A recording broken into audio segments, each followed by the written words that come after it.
The man was sitting in an English garden, replete with flowers, bees and tomato plants, but it wasn't in Devon or Kent.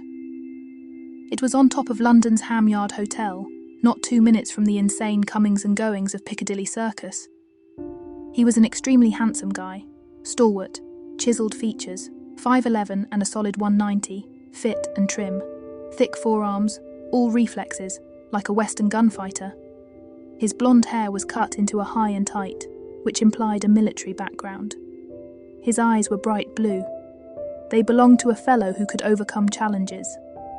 Those eyes turned loving as a dusky woman sat down opposite him. She was the man's equal in extraordinary appearance. She was perhaps 5'2", with a wealth of dark brown hair framing a beautiful oval face, huge brown eyes, a slim nose and a full sensual mouth. The rest of her was a sultan's delight, voluptuous and erotic. The subtle hint of her perfume preceded her.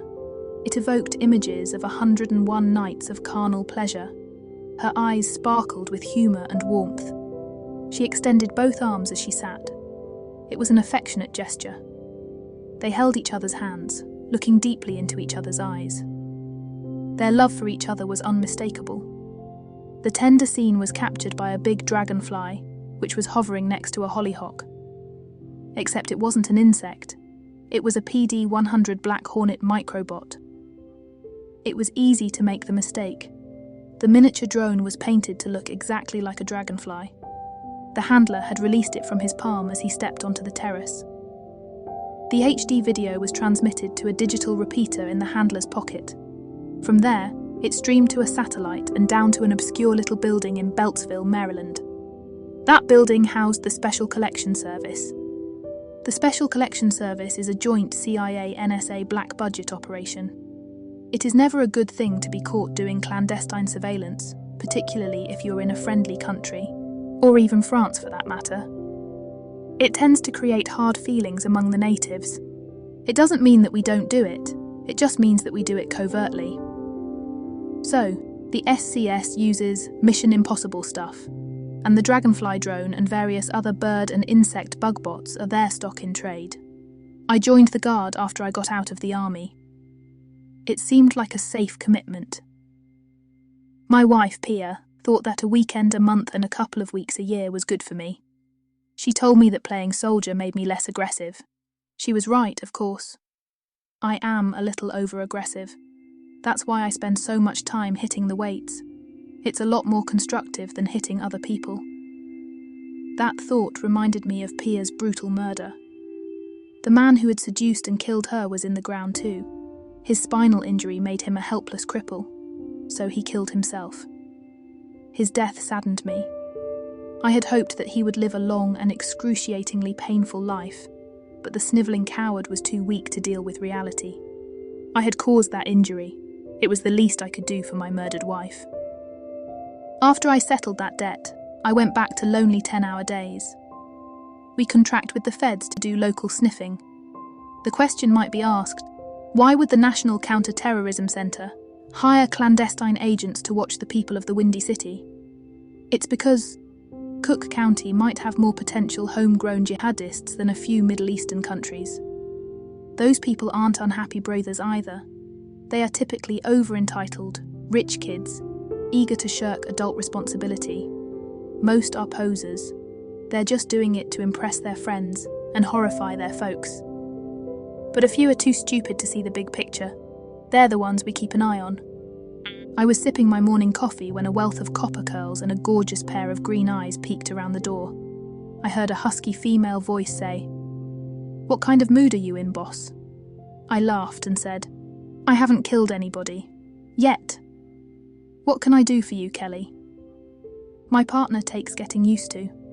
Kelly is arguably the hottest Celtic woman in captivity, at least since the lifestyle caught up with Lindsay Lohan.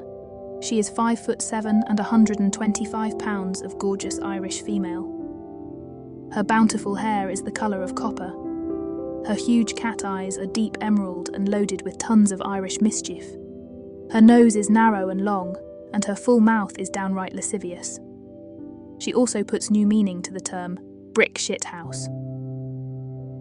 Kelly is the second toughest and most ruthless person I know, moi being numero uno. She can steal your secrets or kick your ass. She can seduce a marble statue. She can drive a nail with her little Beretta Nano, which she keeps in a pancake holster, located just above the crack in her delicious round ass. She is whip-smart street cleaver, totally fearless, and unquestionably loyal. We are perfect together. We think alike and we have the deepest mutual respect. I know she loves me, but we will never get together in a romantic way. Why would I not want to fuck Miss Kelly McMahon? She might be the most sensuous female agent since the French shot Mata Hari. It's because I don't want to mess up what we have, and a sexual element would complicate things infinitely. I discovered that while we were investigating Pia's murder, Pia's killer's DNA was a critical piece of evidence. If I didn't get it, the perp would skate. The problem was that he wouldn't give it up voluntarily. I could get it by brute force, which was my preferred method anyhow. But knocking him out would warn him that I was coming, and I knew he'd scamper down a rat hole, so I was stuck. Kelly got it for me, except she did it by fucking the suspect. I should have known that she would do something like that. She saw how much I needed the sample, and it was just sex to her. But the thought of Kelly with that slimeball's cock in her drove me into green-eyed paroxysms. I was astonished to find that I was even angrier than when I discovered that my loving wife was fucking the same douchebag. It made me realise how deeply in love I was with Miss Kelly McMahon. I'm a player. I'm always on top of the situation. Nobody gets a clean shot. But Kelly knocked me out with one punch. And the amount of hurt that she laid on me made her an existential threat. So, I did the only thing I could. I closed her off completely. Before I met Pia, I thought that everybody was out to screw me. I knew that Pia was the one person I could trust. She had every admirable trait: warm, loving, nurturing, and smart. But she had one weakness. She loved to fuck. Her boss took advantage of that. Pia's betrayal was hard to take, even for a thug like me. So I wasn't going to make the same mistake twice. Instead, Kelly and I have the most simpatico bond that two partners can have. I've never had a friend, man or woman, who I have ever felt closer to than Kelly. That includes my former wife. Pia was a warm and loving woman, too loving as the case turned out. But Pia didn't come close to Kelly's status as a life partner. Kelly is me, and I am her. Kelly gets horny when she has a new case. It's especially true if there might be danger and violence involved. That's her version of foreplay. I wondered what had prompted her present state. She sauntered the rest of the way into the room. I said resignedly, "Okay, what are we doing now?" She gave me her cat that ate the canary smirk and said, "How would you like an all-expense-paid trip to Europe?" I said, "There's no such thing as free. What's the catch?" She turned to close the door. She was wearing yoga pants, for God's sake. Her butt was so perfectly round and full that you could bounce quarters off it. It's times like these that test my resolve. There isn't a man born whom Kelly can't get a rise out of, especially when she is in one of those moods. She walked over and sat, crossing her legs in a way that drives me nuts. Naturally, she knows that. She said, "Frank at the NCTC called."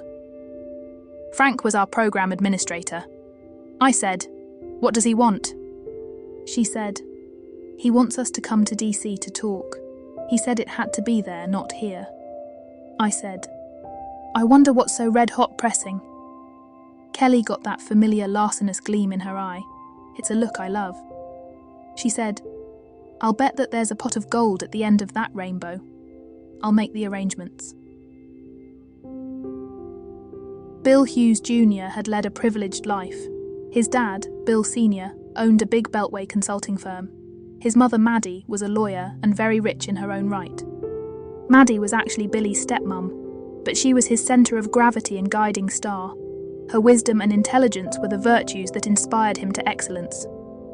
The strength of her love had given Billy the confidence to excel at the academy. After that, he had gone through the advanced strike pipeline at NAS Pensacola. When he graduated, he had flown carrier missions all over the Gulf. Billy was renowned as a hot stick. That got him an offer to join the Navy's flight demonstration team, better known as the Blue Angels. He met Susie at a Make-A-Wish event. The Blue Angels leverage Navy PR. Part of that is the one-on-one contact with the public, so Billy and the team's slot guy were sitting at a table signing pictures. The PR people had carefully posed them in front of an FA-18A with its spectacular blue and yellow paint job. Billy looked up into the hottest cornflower blue eyes imaginable. They mingled little girl innocence with carnal knowledge. She was smiling shyly while proffering the 8x10 glossy of him standing in front of his aircraft. He had to admit that he did look like a knight in shining armour. He gave her his most welcoming smile. Every member of the public got that smile, but this one was especially welcoming. That was because Susie Marshall was a sight to behold. Her flawless, heart-shaped face was framed by a wealth of natural blonde hair, tied back in a single long ponytail. Her features were perfect. Button nose, huge round eyes, and a mouth that was so sensual it screamed, "Kiss me." She was wearing one of those off-the-shoulder tops that all the country girls sport. The mounds of her big, round, firm breasts peaked above the elastic. For a change, it was Billy who was flustered. He dropped the pen. Before he could move, she bent down and retrieved it. That didn't help things, since her perfect apple arse stretched her jeans even tighter. He just stood there looking at her. She looked at him expectantly. The people waiting in line started to get restless. He hastily signed. She said thank you and moved past him. The slot guy said appreciatively, "Man, I would love a piece of that." Later that day, Billy was standing in the Make-A-Wish reception. It was August, so he was wearing his summer service whites, which everybody calls the milkman. He had the shoulder boards of a lieutenant commander and the gold wings of a naval aviator. The V on his air medal designated his combat service, and the 68 strike flight numbers detailed it. The distinguished flying cross with 2 silver stars indicated that some of that combat was down on the deck in close support of marine operations. Billy didn't drink much. You need to have split-second reflexes to fly an FA-18, at least in the way that it's supposed to be flown, so Billy kept himself in perfect shape. Self-discipline was natural for him. His mother expected it. He knew that his mother loved him beyond her other children. It was odd, really. Billy was 3 years old when Maddie Wilson came into his life. Billy had never known his birth mother, nor did he want to. There were only 2 women in his life. They were his unparalleled mom and his even more incomparable sister, Chelsea. Maddie Hughes raised extraordinary children. Bill's younger sister, Chelsea, exceeded her mother's extravagant beauty. She should have been the family's stunning crown jewel, perfect debutante and conspicuous social asset. But she was a genius. So instead of marrying well and merging into white glove society, Chelsea disappeared into the dark web. Nobody knew what she was doing, but the rumour was that she was an elite super hacker. Chelsea idolised Billy, so he was the only family member with whom she regularly communicated. He knew that she was married to an enigmatic older guy and living on the island of St. Lucia. What they did for a living was anybody's guess. But whatever it was, had brought them very big money. Billy had sufficiently showed the flag. He was about to leave when he felt a tentative tap on his arm. He turned questioningly. The only thing lacking was the halo and the heavenly choir.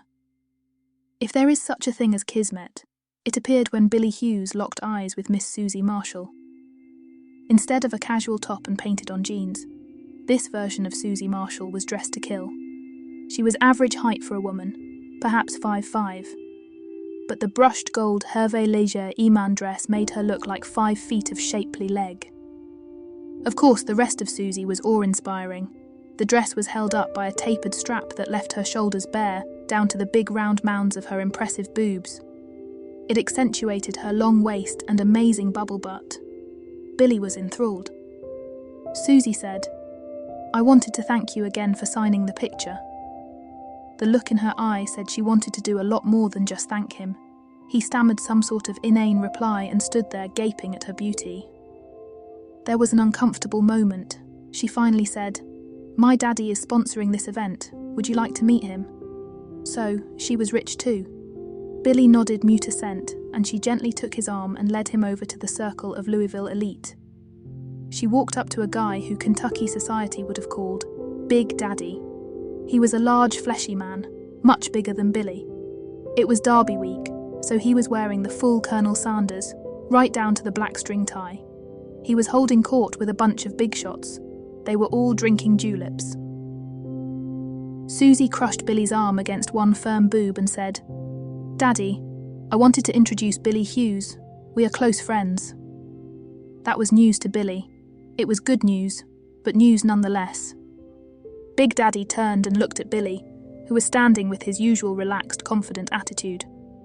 Billy extended his hand and said, "An honor to meet you, sir." Big Daddy did the calculations. The Blue Angels were in town, and his daughter was wrapped, possessively, around a naval aviator. Ergo, Billy must be one of the angels. Big Daddy gave Billy the politician's two-handed shake and said in his booming voice, aimed at getting the maximum advantage out of what his daughter had brought him, "It's a privilege to meet you, son. Which position do you fly?" Everybody in the immediate area swiveled to look at him. Billy blushed furiously and said self-effacingly, "Number 5, lead solo, sir. We do the sneak passes and the high alphas. The guys in the diamond do the real flying." Susie actually squealed with excitement and said, "We'll get to see him do it tomorrow, Daddy. I have his autographed picture and everything." Big Daddy said expansively, "We'll all be looking for you tomorrow, son. Perhaps you'll do us the honor of watching the fireworks show afterward on our VIP rooftop." Susie squealed again and mashed his arm between her two big breasts. She said, "That would be wonderful, Daddy. I'm never letting this man go." It's a fact. Military intelligence is an oxymoron, but perhaps I'm jaded. Nothing ever surprises me, and nobody in DC has ever sunk lower than my expectations. Still, the increasing amount of time that I have spent there never fails to reinforce the belief that there are additional depths to be plumbed. When you think of intelligence, you think of dedicated patriots. That's probably true among field agents and analysts. But with clandestine service managers, what you get are ass-covering, blame-shifting bureaucrats, most of whom are pushing a personal agenda.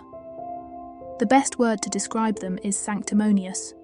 Their only thought is how to further their own career, and the big picture for them is the portrait of the current president, which is always worshipfully displayed behind their desk. That pretty much summed up Frank McCarthy. Frank always gives Kelly a thorough and appreciative going over whenever she's in the same room. Those attentions might be a problem for some women, but Kelly doesn't discourage it. She tries to keep Frank motivated, and if he ever got out of line, she would just shoot him. Frank was squatting at his desk, looking like Jabba the Hutt, without the Clatooine paddy frogs. Kelly and I were sitting on the other side. Frank shuffled a file. It obviously contained our paperwork. He cleared his throat, then he sat there looking like he didn't know what to do with us. Kelly, ever the smartass, said in a bored voice, "Take your time, Frank, we've got all day." He harumphed some more and then the door opened. Lieutenant General Burton Reynolds walked into the room. The good general's parents were either devoted fans of Smokey and the Bandit, or they were totally clueless. My money was on the latter. The funnel gets narrow at the top, so moving up requires a skill set more appropriate to the Emperor of Byzantium's court than the E-ring of the Pentagon. Hence, most 3-stars are politicians. Sitting in front of me was a slightly chubby illustration of that adage. Lieutenant General Reynolds had always been in intelligence, so he didn't carry the hard edge that field commanders have. Nevertheless, he was very impressed by the 3 stars on his shoulder tabs, and he expected everybody in the room to be equally awestruck. It was a significant achievement, no matter how much backstabbing he had to do to get there. He also checked out Kelly, who was giving him a full vista of her gorgeous upper body. Kelly is perfectly happy to accommodate men if they want to make fools out of themselves. He turned to me and said, "I have an assignment for you, Major." I said, "Check with the governor of Illinois. I'm in the Guard now." He said roughly, "You've just been called back to active service, Major. Here are your orders." I thought to myself, "Shit! Those bastards were going to activate me and McCarthy set this up. I uttered the immortal words of every poor sucker the army's just dropped in the shitter. Why me? Reynolds got a beatific look and said, because we can.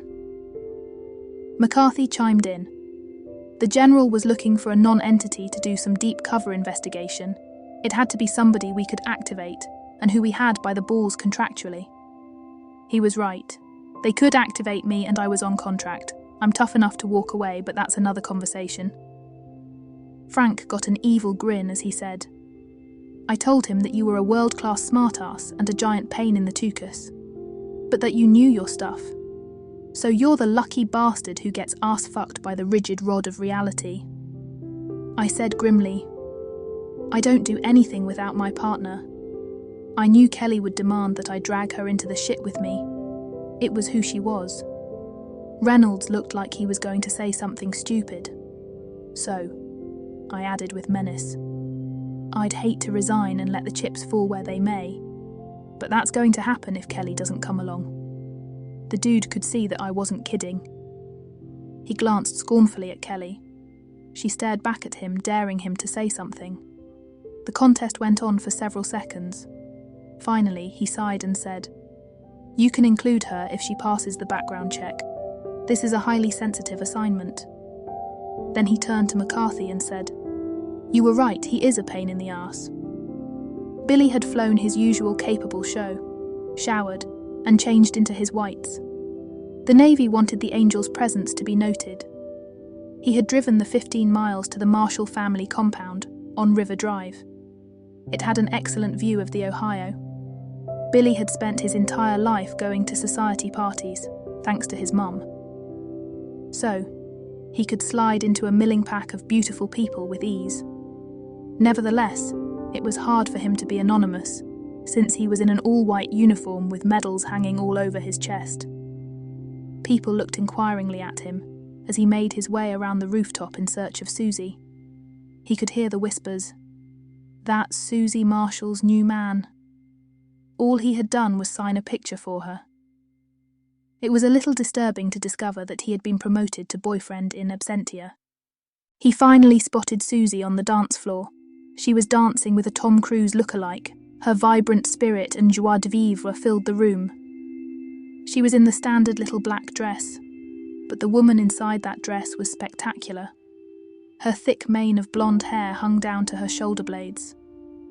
Her beautiful face was suffused with the joy of sensuous movement, but the most remarkable part was her body. Susie's thighs were proportionally a little longer than the average women's. That left the illusion that she was all slim, shapely leg. He could see her leg muscles flexing, because the dress was at least 4 inches above her knee and skin tight. That showcased her full, round butt and exceptionally long, narrow waist. Her breasts were much larger than the norm, and her scoop neck showed off 3 inches of pure cleavage. The music stopped and Susie blissfully hugged Faux Tom, her big boobs pillowed between them. They shared a long, happy kiss, and then she turned and began to walk toward her father's group, holding Faux Tom by the hand. There was intense familiarity between the two. It was obvious that they were lovers. Billy experienced a couple of emotions. The first was aching jealousy, the second was bitter regret. He turned and made his way to the exit stairs. He was upset, but he wasn't going to show it. He had that kind of pride and self-control. Billy was just getting back to the Crowne Plaza when his phone lit up. Susie was on the caller ID. He didn't want to talk to her, so he didn't answer. The phone lit up 3 more times in the succeeding hour. She wasn't going away. He answered the 5th call. He said, "Hi, Susie." Her voice was distraught. She said, "Where did you go? People told me that you were there, but you disappeared." Billy was in new territory, caught between conflicting feelings. He had been hurt by what he saw. But the disciplined naval aviator wouldn't admit to an emotion as petty as jealousy, especially since it involved a woman he barely knew. He said, "I was there, but I saw you were occupied. I only came to the party to see you, so I just went back to the hotel. We fly out at 07:30 tomorrow." There was a long pause on the other end of the phone. Finally, she said timidly, "Can I explain something?" Billy said, "It's a little late, Susie. I need to be up by 04:30. Her voice had tears in it as she said, "Please, it won't take long. I promise to leave by 10 h." Billy had flown combat missions on 3 hours of sack time, so it wasn't a matter of losing sleep. The thing that bothered him was the idea of having a woman in his room at 22 Gawda. The angels were grown-ups. They could have guests even at that late hour, but Billy was a bit of a stuffed shirt when it came to appearances. The tricky part was that he felt unusual things for Susie Marshall, emotions that he had never experienced, so he said cautiously, "Okay, room 146. The knock on his door came almost immediately. He opened it, puzzled. She was standing there in her little black dress, mascara running down her cheeks, holding her cell phone and looking like a recently drowned kitten. Crying, she threw her arms around Billy and buried her face in his chest. Billy was knocked backwards, the door slammed shut, and he stood there with a weeping woman in his arms. Being Billy, he was concerned about what her makeup was doing to his white shirt. She reared her head back and said tearfully, "I'm so sorry." Billy led her to the room's little table. She sat there looking at him solemnly. He said, truly puzzled, "Sorry about what?" She said, "You saw me dancing with Chip, didn't you?" Billy said, "If Chip is a 6'2" hunker burning love, then yes." The conflict was written all over her beautiful face as she said, "He's my fiancé, or he was until tonight." Billy thought, "Okay, that makes no sense whatsoever." Susie looked at him pleadingly and said, "I don't know what's happening to me. I am normally a sensible girl, but I went completely nuts when I found out that you had been there and then left. It hit me like a thunderbolt. I love you." She looked at him pleadingly and said, "I've known from the instant we met that you are the only man for me. I told Chip that. He didn't like it. Daddy didn't like it, but I'm comfortable with my decision." Billy looked at her, shocked. She rose from the chair, smoothed her dress, and said with deep womanly conviction, "So, this is all yours if you want it." Billy didn't know what to say. He had flown into SDF as a 28-year-old jet jockey wedded to the Navy, but there was no doubt that the woman in front of him ticked every box. Her beauty, sexuality, intelligence, and shining spirit were everything a man could want. The problem was that every other member of the team was more sexually experienced than Billy. During his academy days and afterward, Billy had fucked a few overbred rich girls, but it was always classic missionary, in and out with no mess. Women of a certain status don't do wild sex. And God help you if you delivered your payload on anything but the authorized target. So, Billy had never experienced anything but reserve and repression in his sex life. He stood hesitantly. She came to him radiating predatory assurance and dropped to her knees. He looked confused, as if he had no idea what she was planning next. Susie thought that was preciously droll. He really was a Boy Scout. She unzipped him. He finally realized what she had in mind. He tensed. The instrument she withdrew was as perfect as the man. Even Chip, who was well endowed, couldn't compete. It was the embodiment of the FA-18, long, sleek, and potent. As she slid it into her mouth, she gave Billy her patented "fuck me" stare, her gorgeous cornflower blue eyes broadcasting her hunger. He groaned in ecstasy, his head rocked back and his eyes closed. Susie purred with contentment. She worked on him until he was panting and pumping with need. Then she stopped, stood, and sinuously slipped her dress off, dropping her cheeks to panties as she did it. He made a little moan of frustration. She unsnapped her bra and stood still for his inspection. Billy couldn't believe what was happening to him. This golden goddess had just given him more sexual delight than he had experienced in his life. Then she had revealed herself in all her erotic glory. Her body was both hard and soft, fragile feminine shoulders and formidable full tits, without the slightest hint of sag. They had been helped a bit, but Billy would never be able to tell. Her aureolae were perfectly round and pink with big red distended nipples. Her body from boobs to hips was rock hard and narrow. Her stomach was flat, and her waist was nipped in perfection. But of course the seat of womanly power is in the hips. Susie's were tantalising, sturdy and fruitful, with the joining of her legs bare and inviting. Nonetheless, her crown jewel was the splendour of her legs. They were perfect, slim, yet powerful. The open triangle at the top revealed muscled inner thighs, and the tops of those thighs were so long and faultlessly shaped that he couldn't take his eyes off them. Susie knew how devastatingly beautiful she was.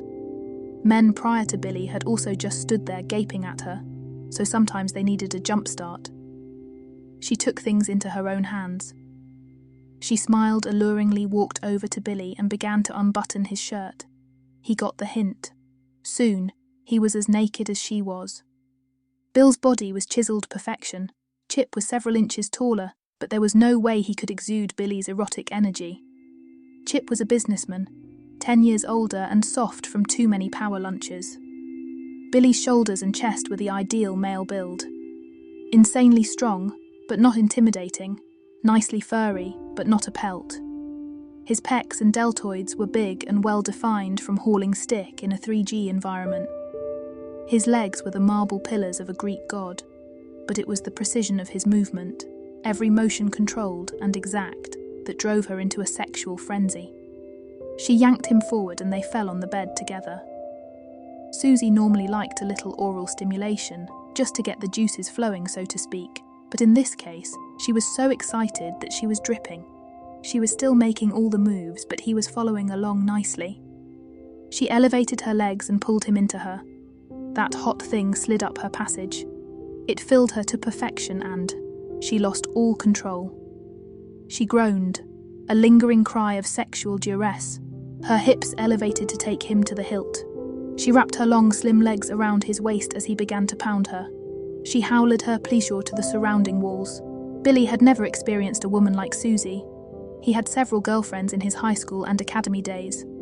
Still, they were all members of the same elite social group. Hesitancy and restraint were the order of the day, at least for good girls. None of the women he'd known to that point had ever came close to Susie's downright feral approach to mating. Billy simply had no point of reference for what was going on underneath him. Susie was wildly out of control. Her legs held him in a vice. She was panting like a steam engine and writhing her boobs on his chest, making loud animal cries of pleasure. The sweat pooled between them, making the contact even more sensuous. Her pussy was pulsing on him like a busy Wisconsin milkmaid. The hormonal smell of a roused female was driving him nutty. Still, Billy Hughes was a man of discipline and in excellent shape, so he continued to drive into her and she pounded back on him until she began to shriek, "Nia, Nia, Nia, Nia, yes! Oh, my fucking God!" Her hips went into overdrive, torquing up slowly until they were cycling at impossible speed. They reminded him of how the GE 402s that powered the Hornet got to max RPM. That made her come again. She shouted, "Cum again! Oh Jesus! Don't stop!" And Billy didn't. She was contracting furiously around him, eyes white with the cornflower blue irises completely rolled up into her head. Her breathing was frantic. Billy couldn't stand it anymore. He never made sounds during sex, but he heard himself roaring, "Fuck yeah!" as he shot round after round into her. He came back to awareness lying between her widely spread legs. She was breathing dreamily, almost like she had passed out. He looked into her gorgeous face, worried. Her eyes popped open, confused. It was like she really was coming back from another place. She took a second to focus. Then her full lips contracted into a merry grin and she said, "That was the most amazing experience of my life. I'm never letting you go." She never did. They corresponded for a short time while she got her affairs together in Louisville. That included officially ending her engagement. Daddy wasn't happy. She didn't care. She had found the man of her dreams. As far as Susie was concerned, the faster they married, the better. The following month, Susie joined Billy in Pensacola and they were wed.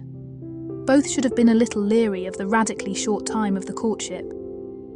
And perhaps Billy should have been more cognizant of his soon-to-be bride's impulsiveness. But none of that mattered. They were in love. The briefing was short and sweet. Reynolds handed us off to one of his flunkies. The minion took us into a tempest-shielded room. The shielding told me the information was important. The fact that they were using a nobody to brief us told me that we were all expendable. They call it plausible deniability. The target of investigation was a dude who I would have liked to have a beer with, even if he was a squid. There was simply nothing suspicious about him. But then again, if Hughes wasn't a person of interest, his little sister sure was. That's because there was indirect evidence that she was a card-carrying member of the Red Dragon Revolution, one of the world's most feared hacking groups. The fact that she and her husband just happened to live outside US jurisdiction didn't seem like a coincidence. The rest of the family were power players. His mom was a big-time DC lawyer and society friend of half of Congress. One aunt was a senior partner in a Big Four firm. She had her dainty fingers sunk into major chunks of the economy. The other aunt was part saint and part globe-spanning doctor.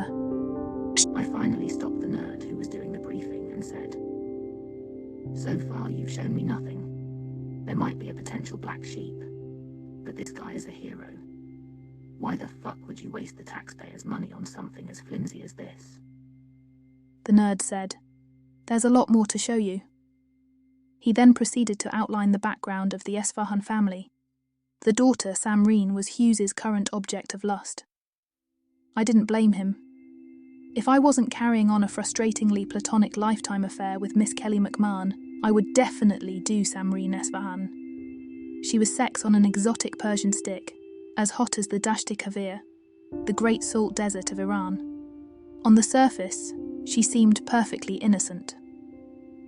But McCarthy alleged that she was working for the Iranian Ministry of Intelligence, known in the trade as Varja. There was no direct evidence to link her. But her father Jahangir and her two brothers Rahim and Bahadur were high up in the Revolutionary Guard.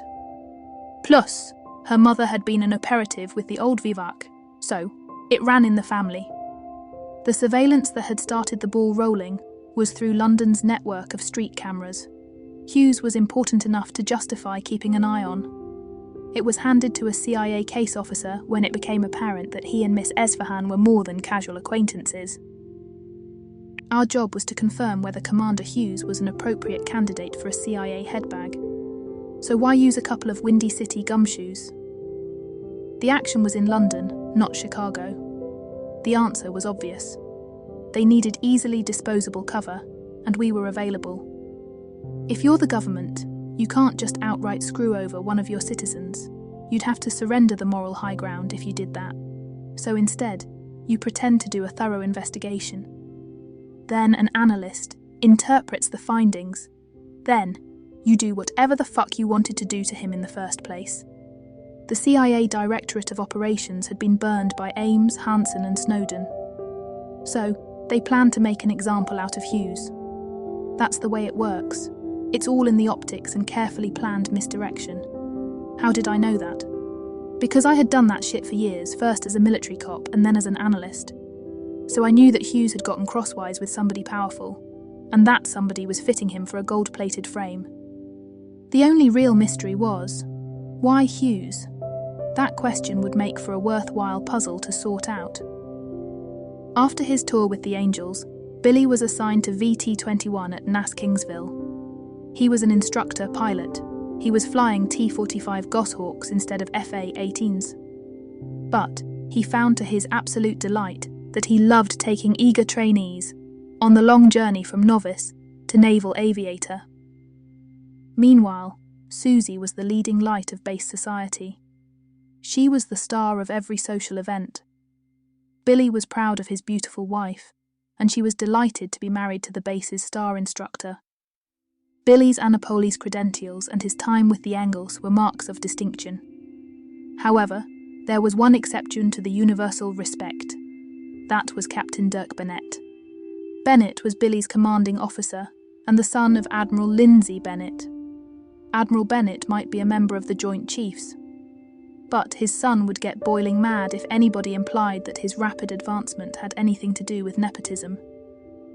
Dirk Bennett was a big, good-looking guy, running to overweight. He had been the star of his own show growing up. He was the best at everything and the acknowledged Prince Charming. Now his far too humble underling kept stealing his thunder. Worse, Billy seemed to do it without any visible effort.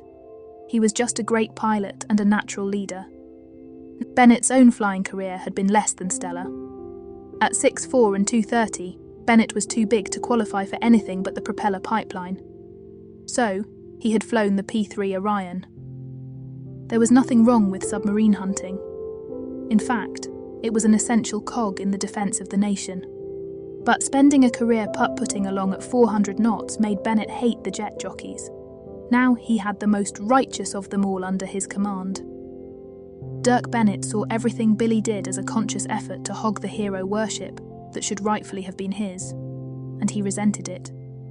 Even worse, Hughes had a goddess for a wife. Bennett's wife Julia was attractive enough, but she wasn't the big-titted trophy that every aspiring macho man needs to prove his innate superiority. Ipso facto, Bennett had to steal Susie Hughes. Bennett was a smooth operator. He could sense Susie's fatal flaw. She was addicted to conquest, in that bagging attractive males propped up her self-image. Even worse, Susie was impulsive to the point of recklessness. That was something that Bennett knew he could exploit. So, Bennett slithered over to Susie at every party and spent his time telling her how much he valued Billy, both as a friend and as an instructor. He would make it a point to tell Susie that he was dedicated to advancing Billy's career. That put two things in Susie's head. The first was that Bennett was an important guy because he could help her husband. The second was that Bennett could be trusted to do the right thing. Bennett worked hard to make sure that Susie believed those two things. Dirk Bennett was an alpha dog. His macho man image might be intimidating to some women, but it was catnip for a female as sexually experienced as Susie. So, Susie and Bennett frequently engaged in the sort of innocuous flirting that people do. It was never anything out of line. But over time, it built a connection between the two that was fundamentally sexual. The part of Susie that enjoyed hunting men for sport savoured the thought that she had added an important guy to her collection. Of course, being in her collection gave Bennett special standing. That status let him creep closer. Bennett needed to have Billy out of the way, so he assigned him to represent NAS Kingsville in Washington. Both Billy and Susie saw those trips as a huge boost to his career, since it gave him almost weekly visibility with the higher-ups. With Billy out of the picture, Bennett moved even nearer. He was sure that Susie saw him as a conquest. He could also sense her sexual interest. Her notice of him was no different than the way a normal woman would appreciate an attractive man. Certainly, it was nothing that she would act on. But she was a very sensual woman, and Bennett knew that all it required was the right circumstance. That circumstance would be the annual military dress ball. The ladies would turn out in their best formal dresses. All the naval instructors would be there in their fancy dress uniforms, except Billy. Bennett had sent Billy to Washington. Billy never questioned orders, but it was obvious that he was upset. Not surprisingly, Susie was outraged. She said through gritted teeth, "This is the most important social event of the year and I'm hosting it. Can't you just tell them that you'll come a couple of days late?" Billy chuckled lovingly and said, "That's not the way it works. If I told the command staff that I couldn't attend their meeting because it would get in the way of my wife's social event, they might start to question my commitment." Susie could see that Billy was perfectly right, but it frustrated her anyhow. That was probably the reason why she was drinking more than she usually did the night of the dance. Bennett arrived with his wife Julia. Julia was a sweet girl, with impeccable Austin society credentials. Her pretty face and her slim, almost boyish figure were a perfect counterpoint to her husband's overweight frame. In her little black dress, Julia was like a string quartet, classy and demure. While Susie was the A&M marching band blasting the Aggie war hymn. Shock and awe are perhaps the best two words to describe the impact of that spectacular body. Still, Bennett was a smart man, rather than drooling on Susie's magnificent boobs. He took both of her hands in his and said, with his eyes never leaving hers, "I'm sorry that Billy couldn't be here to see what a remarkably beautiful woman his wife is." Susie appeared to melt right there on the spot. She said with considerable emotion, "Thank you, Dirk. That means a lot to me." Bennett gave her hands an affectionate squeeze, nodded, and he and Julia moved on to the rest of the party. He knew she was angry and insecure, and ripe for the picking. Hosting duties kept Susie busy all night, but Bennett would occasionally drop over to freshen her drink. Susie was drinking vodka and tonics. It was a simple cocktail with very little kick. That is, unless it was made with 153 proof vodka. Dirk liked to plan his seductions to the last detail. By the end of the evening, Susie was hammered. She was surprised and humiliated by her condition. Hence, she wanted to get out of the public eye before she did anything too embarrassing. Naturally, she turned to the only person she was confident she could trust. Her friend Dirk would rescue her.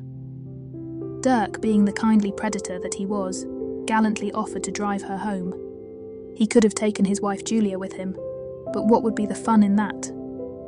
His wife was used to her horn dog husband's shenanigans. She said, "I'll get a ride."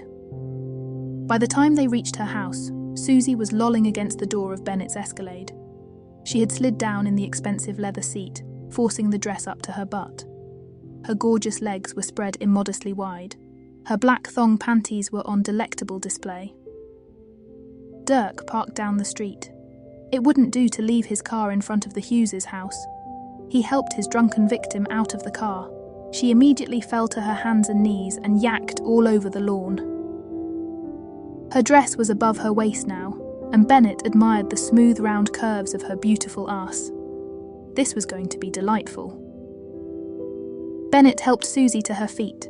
She muttered something about embarrassed. Bennett steered her to the door, wobbling on her 4-inch heels. He said, "Where are your keys, sweetie?" She had no idea where her purse was, so she slurred, "Look under the planter." Bennett parked her on the porch swing and fumbled under the pot. He found the key and hastily opened the door, just as Susie began to slide out of the swing. He grabbed her and dragged her inert form into the house, closing the door behind him. He was now holding her in an embrace that crushed her 2 big jugs against his chest. Her head was hanging back, and she was more or less limp in his arms as he marched her to the bedroom. There he took her by the chin and kissed her passionately. Eventually, the sensation of being kissed hit her. That was something that her brain recognized. She had no idea who she was kissing, nor did she care. Susie's default setting was sex. She moaned loudly, and her mouth opened wide, tongue dueling with his. The kiss lingered. Then Bennett took her heavy right breast and began to manipulate it, rolling the nipple as he did. That shot most of Susie's blood into her pelvic regions, and she groaned with need. She said urgently, "Fuck me." Susie Hughes was a sexual creature and her fire was lit. She had no idea who she was talking to, but it didn't matter. Her mind had lost all concept of silly notions like fidelity or morality. Her consciousness had coalesced into a compelling little ball located between her legs. She needed to fuck somebody. She turned and sat on the bed, frantically bunching her dress up around her waist. Bennett dropped his uniform pants and they pulled around his ankles. Susie grabbed his throbbing member and attempted to swallow it whole, making loud noises of enjoyment. He threw his head back in ecstasy. But she had to have him inside her now. She pulled off him with a loud smacking noise and fell backward on the bed. She spread her legs wide. She was crazed with lust. Her arms were extended back over her head, leaving her body fully open to him. He moved her thong aside and inserted himself into her without preliminaries. She was so lubricated that he immediately slid up to the top. He marvelled at how hot and wet she was. She shrieked with the sensation, and they began a frantic coupling. She grabbed the back of her legs and humped herself up to experience him fully. Bennett was pounding her with everything he had. Susie was uttering deep, throaty grunts each time he bottomed out in her. They were both completely lost in the moment. Susie was making a varied collection of effort noises, moans and groans while she worked to get her satisfaction. Bennett constructed a cone out of one of her glorious tits, while he sucked on its big brown nipple. Susie started emitting loud steam engine panting noises, and the first orgasm hit her. It set off violent contractions. She tried to smother Bennett in her abundant breast flesh. She elevated her legs, pointed her feet, curled her toes, and emitted a single loud, raw grunt. She was urgently muttering, "Don't stop! Fuck me! Fuck me! Fuck me!" Then the growling started. Those noises were more animal than human. Bennett marvelled at Susie's strength. She shrieked as another earth-shattering orgasm washed over her. Bennett paused to let her work through the contractions. Then he went back to pounding her. Finally, he began to shout exultantly, "I'm fucking the shit out of you, bitch! You're my bitch now! Your pussy is mine! Ah!" And he poured a torrent of cum into Susie's highly receptive hole. Bennett came back to earth lying between Susie's widely spread legs. That side of the bed was soaked, and the smell of sex hung everywhere in the air. Susie was passed out sleeping. He wanted to spend the night. So, he undressed both of them, marvelling at Susie's superb nude body. He arranged himself, with them spooned together naked on the unravaged side of the king bed, and fell into victorious slumber. Susie awoke to the sensation of somebody playing with her clit. It was sometime in the middle of the night. She didn't know where she was and how she'd gotten there. But she didn't care. The feeling was so exquisite that she uttered a loud moan of need and elevated her legs for round two. She screamed loudly through the fucking of her life. She must have come hard 3 or 4 times before her bed partner shot his seed into her, and the two of them went back to sleep. The sunlight woke her. It was shining through the open curtains, so brightly that she thought her retinas would evaporate. She moaned with the pain of a monster headache. How had she gotten so drunk? More importantly, she remembered that Billy was in DC. So who was this person holding her naked tit and idly strumming her rapidly rising nipple? She fought down the waves of desire and turned to see that she was being held by Dirk Bennett. They were both naked, and he was obviously the man who had fucked her to death last night. The enormity of what they had done hit her. She shoved herself out of bed and jumped to her feet. Bennett sat there with an innocent smile on his face. He said playfully, "I thought we were just friends.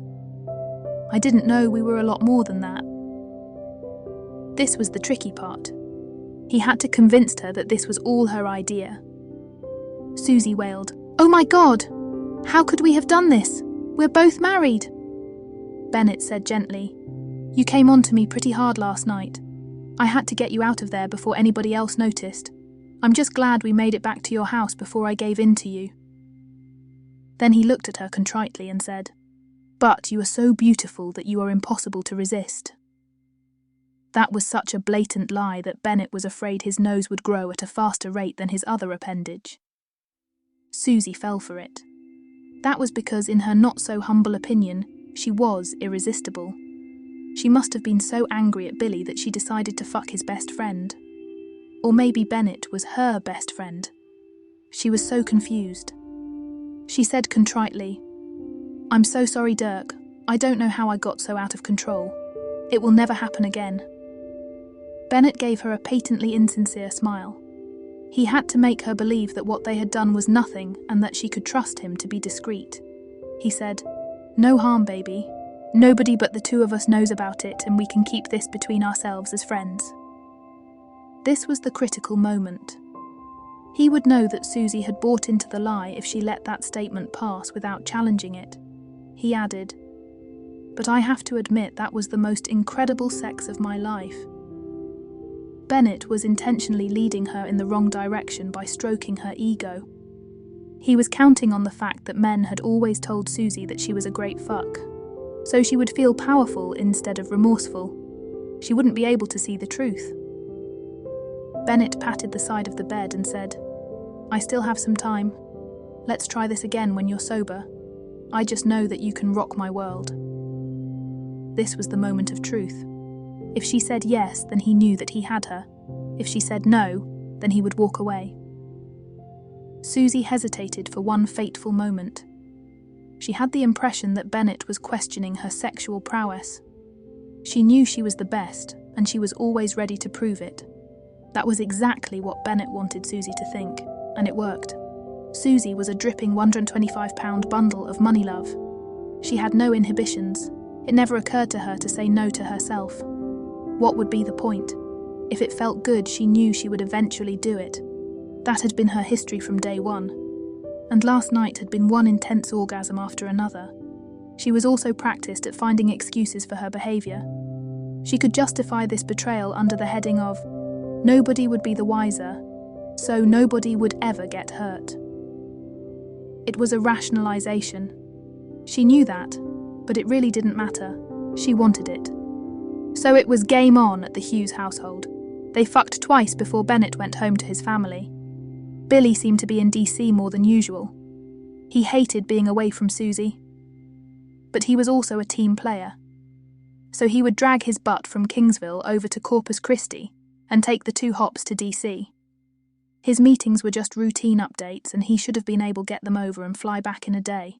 But Captain Bennett wanted him to brief other people while he was there. The boss said it saved money, so Billy would normally be gone for 4 days. Billy was standing at the Taco Bell in the centre of the Pentagon. Yes, it's true. A Taco Bell is at the physical centre of America's defence establishment. Of course, the undocumented aliens who work there all need security clearances. In any case, Billy was just finishing a burrito, which he thought might be radioactive, when he heard a delighted voice shout, "Billy!" He turned, and it was his old Blue Angels commander, Admiral Wilbur Rosen.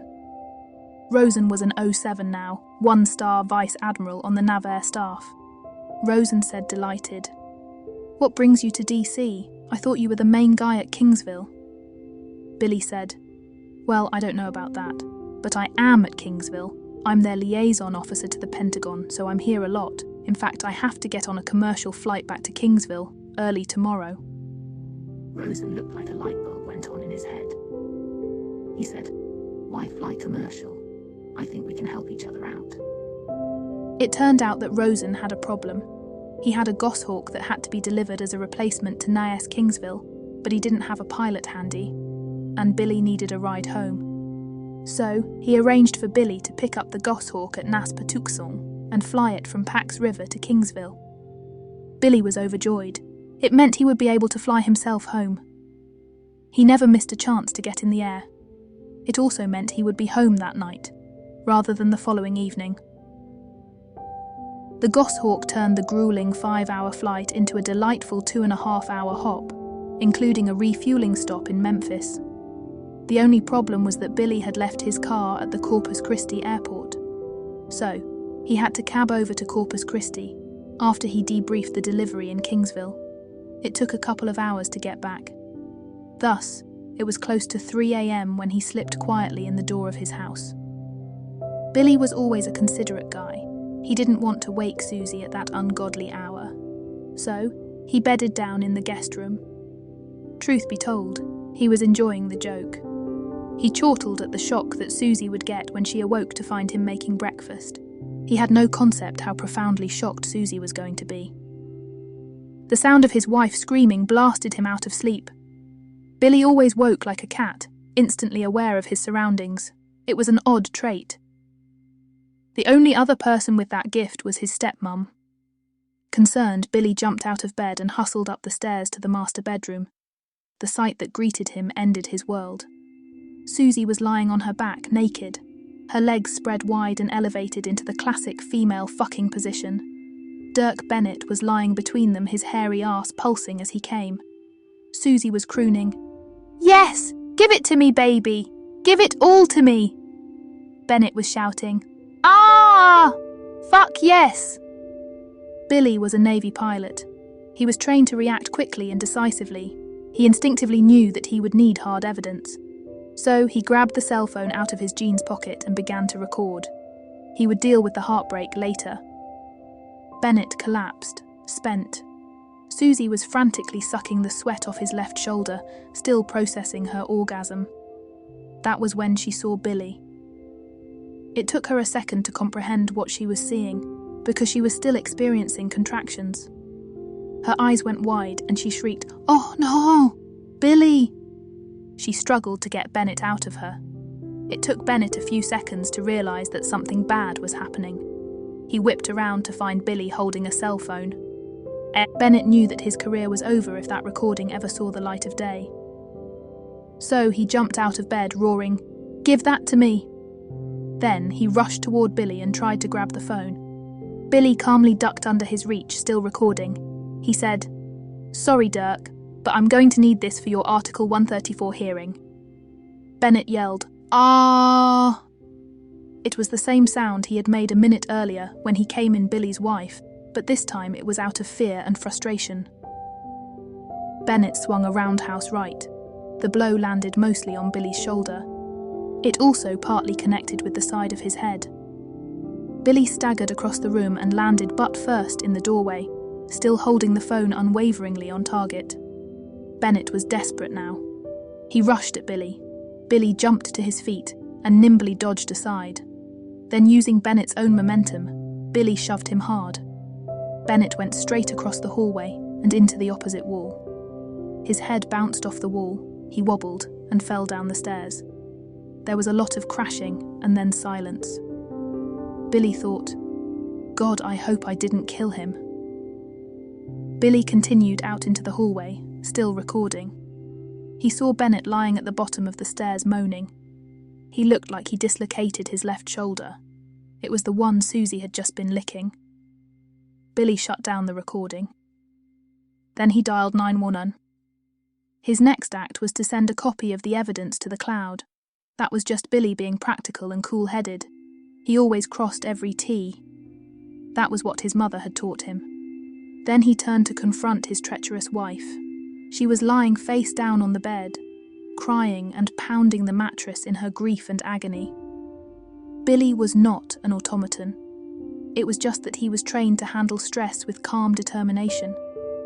That was part of his core programming, and that was what was governing his actions. He would break down once he'd gotten the important stuff out of the way. The EMS arrived within 5 minutes. There was a squad car accompanying the bus. The cops talked to Billy as the EMS people were loading Bennett's naked body on the stretcher.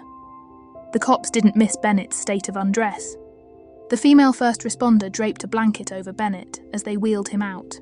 It was indeed an impressive member. Billy told the cops the story. He showed them the video, including Bennett taking the first swing and Billy doing nothing more than shoving Bennett as he charged past him. The cops had seen it 1,000 times and they were bored. They said, "We'll need you to come down to give us a statement, but you can take your time. This is pretty clear-cut." Then Billy went upstairs for one final, painful moment. Susie was exactly as he had last seen her, naked and weeping, face down on the bed. He said bitterly, "You didn't expect me to be home until tomorrow, did you?" She turned at his voice and scrambled under the sheet. She held it modestly to her breasts. That was a laugh. She said weepily, "God, Billy! I am so sorry." Billy said, "How long?" She looked miserable. She said pleadingly, "It doesn't matter how long. This wasn't supposed to happen. I only love you. Please, please. It will never happen again." Billy said grimly, "It matters a lot. Bennett is my superior officer. He is in deep shit if he was ordering me away so you two could play bedroom games. You can tell me now, or you can tell the adjutant general when he deposes you, but you will tell someone." Susie burst into tears again and said, "It's been since the dress ball. He told me it was just a bit of fun. Nobody would get hurt." Billy did the math. He said, "Are you telling me that you've been fucking that son of a bitch for the past 8 months? God, I am too stupid to live." Susie ran through the adulterer's handbook. "It was just sex. It didn't affect anything between the two of us. I only love you. We can get past this. I know we can. I'll never let another man touch me. Just you." Susie started to rise. She was going to play her trump card. She said, "It was only when you were away. I never thought you would find out. I would never do anything to hurt us. Come to bed and let me make it up to you." Billy looked at that gorgeous body. Her lady parts were an absolute mess. That sight flipped a switch and 3 years vanished in a puff of smoke. The opposite of love isn't hate, it's indifference. Billy felt nothing. There was no pain, just oblivion. He said disgustedly, "I never want to touch you again. I loved and trusted you, and here you are full of that disgusting son of a bitch's cum." Susie looked puzzled. Then the realization struck. He didn't want her. That was impossible. Every man wanted her. How could she win her husband back if he didn't want her? It finally dawned on Susie Hughes that she was in serious trouble. Billy was a man of honor. He would never break a pledge. To him, Susie's betrayal was the worst kind of treachery. It drove him wild with anger, but his lifelong commitment to service had created a foundation of adamantine self-control. Billy never reacted emotionally. It was the same quality that made him so effective in combat. He made life and death choices daily, in Afghanistan, and this was just another one of those. Billy knew that his next actions were going to dictate the direction of his life going forward. So, he stopped and asked himself what he really wanted out of this situation. The answer came back instantly. "I want to rebuild my life without this woman." He said calmly, "You and I are done. It isn't a matter of trust, or even my male ego. I just can't live with a person who has no honor, and you lost yours the minute you defiled our marriage." Susie looked like she was about to say something. So, he quickly added, "I don't care what excuses you have. It was simply the wrong thing to do. You knew it was wrong, but you did it anyhow, and there is no denying that fact." Susie looked distraught. She said pleadingly, "Please, Billy, give me one more chance. I can't imagine life without you." Billy added grimly, "Honestly, I can't imagine life without you either, but sometimes you have to do tough things if you want to keep your self-esteem." He added softly, like he was talking to himself, "I would lose all respect for myself if I continued the marriage. Life's full of pain and suffering. It happens to everybody. Successful people deal with it. So, I am not going to let this drag me into a well of self-pity. I was brought up to be stronger than that." It was what his parents had taught him. Susie sank to the floor of the bedroom crying. Billy looked at her with the mixed feelings. Anybody would have those feelings if they had loved somebody for a long time. But Billy was a person who was committed to facing things. He said mildly, "I'm going to bunk into the base BOQ until the divorce. I'll be fair, but nothing more than that. You know my family, especially my mother and my Aunt Mary. So don't even think about contesting this. They'd bury you and your old man." With that, he grabbed the ready bag and walked out of Susie's life forever. That evening, Kelly and I grabbed a flight out of BWI, bound for Heathrow. We didn't bother to mention it to anybody, but then again, nobody cared. We were nothing more than the designated Judas goat. I had booked one of those long-stay apartments in Mayfair, $300 a night with a bedroom and a pull-out couch for me to sleep on. I wasn't going to tempt fate by sharing a bed with Kelly. It wasn't Claridge's or the Cavendish, but we were travelling on a government expense account. Esfahan was the source of the concern.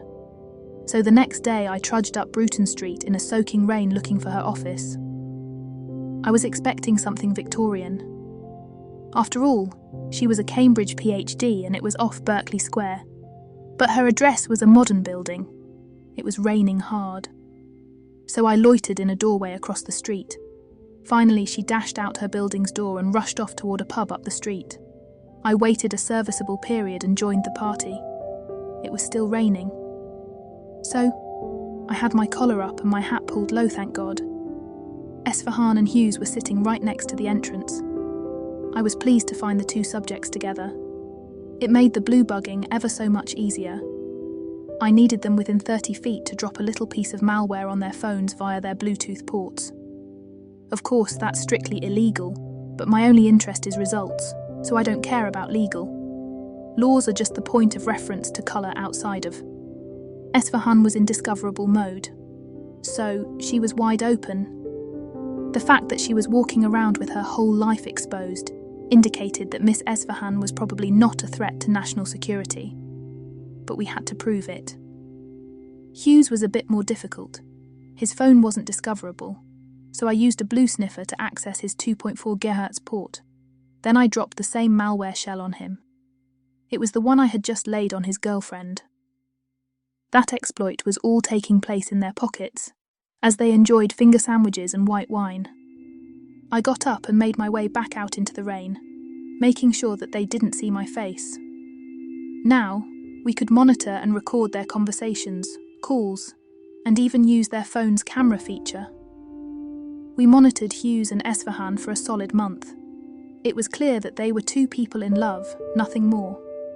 Esfahan seemed to be avoiding her family, and Hughes was totally businesslike. That is, when he wasn't with her. When he was with her, he acted like a smitten schoolboy. I didn't blame him. Estefan was a beautiful and intelligent woman. It was becoming glaringly obvious that Kelly and I were just the cat's paw for some elaborate personal agenda, and that person was going out of his way to stay anonymous. Consequences are for wimps, at a certain level in the federal bureaucracy. Think about it. You don't get no stinking consequences if no one knows who pushed the button. So, nameless people hold life or death power over the rest of us. Lord Acton got it right when he said, "Power corrupts, but so does anonymity."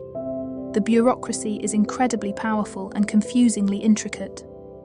Its complexity lets anonymous seat warmers abuse the power of their position. I mean, seriously, what's the point of having minions if you can't use them to resolve a few of your own anger issues? Nobody plans road rage, but occasionally another driver totally yanks your chain. Now imagine that the other guy is driving a Fiat 500 and you're driving an Abrams tank. It's only human to crush the fucker. It might cost you, that is, if people knew you did it. But the nice thing about being an anonymous cog in an impersonal machine is that you can rumble on down the road whistling, "Another one bites the dust," with the self-righteous assurance that you've just eliminated one more bad driver. Getting involved in that shit will corrode your soul. Maybe that's why I got so fucking jaded. But even an utterly world-weary hardcase like myself can get fed up. And the railroad job we were engineering for Billy Hughes was making me gag. My spidey sense told me I'd hit the end of the road, and it triggered a strange sensation. For the first time in my life, I wanted to do the right thing, not the smart thing. And none of that involved hanging Hughes out to dry. I said to Kelly, "I've come to a decision." She looked more than a little interested. I said, "I've decided to go rogue. These two are being set up, and I'm going to find out who's behind this clusterfest. When I do, I'm going to shine the light of righteousness on the entire stinking mess. Maybe I'll even get some of my own soul back." I added lovingly, "I'll have to break cover, and it will probably violate our contract, if not the law. This could get very messy. So, you can opt out if you want. No hard feelings. Only a stupid goon like Moy would go feral on the entire US government." Kelly looked like I'd hit her G-spot. She said in a husky voice, "You know how to turn a girl on, don't you, baby?" I thought to myself, why haven't I made this woman mine? I said, "It's time to talk to the target. We need the backstory. There has to be an obvious reason why this dude's being fitted for a treason frame." Besides being smart and beautiful, Kelly can pretty much sell a story to anybody. Hughes and Esfahan were both deeply intellectual people. I'm a thug, but Kelly is a PhD graduate of the University of Chicago's forensic psychiatry program, so Kelly made the initial contact. The real Kelly is like lightning in a bottle, but she has this chameleon-like ability to project a certain persona simply by facial expressions and the way she holds her exquisite body. This Kelly had nothing of the pantherish grace and powerful athletic frame of the real one. She was very civilized. I could see her smile politely and introduce herself. Both Hughes and Esfahan's body language screamed uneasiness. At first, that is. Kelly stood there, calmly explaining, and eventually they simply looked curious. She handed them a card. Then she turned and walked out the door. It was likely that the London camera system would pick her up as soon as she stepped outside the restaurant, and it was equally likely that the people who we had just declared unofficial war on would be on the other end watching. So she executed a classic find the lady maneuver. The whole point of 3-card Monty is to get the mark watching the wrong card. Kelly was the one who had made the contact and they'd be watching her.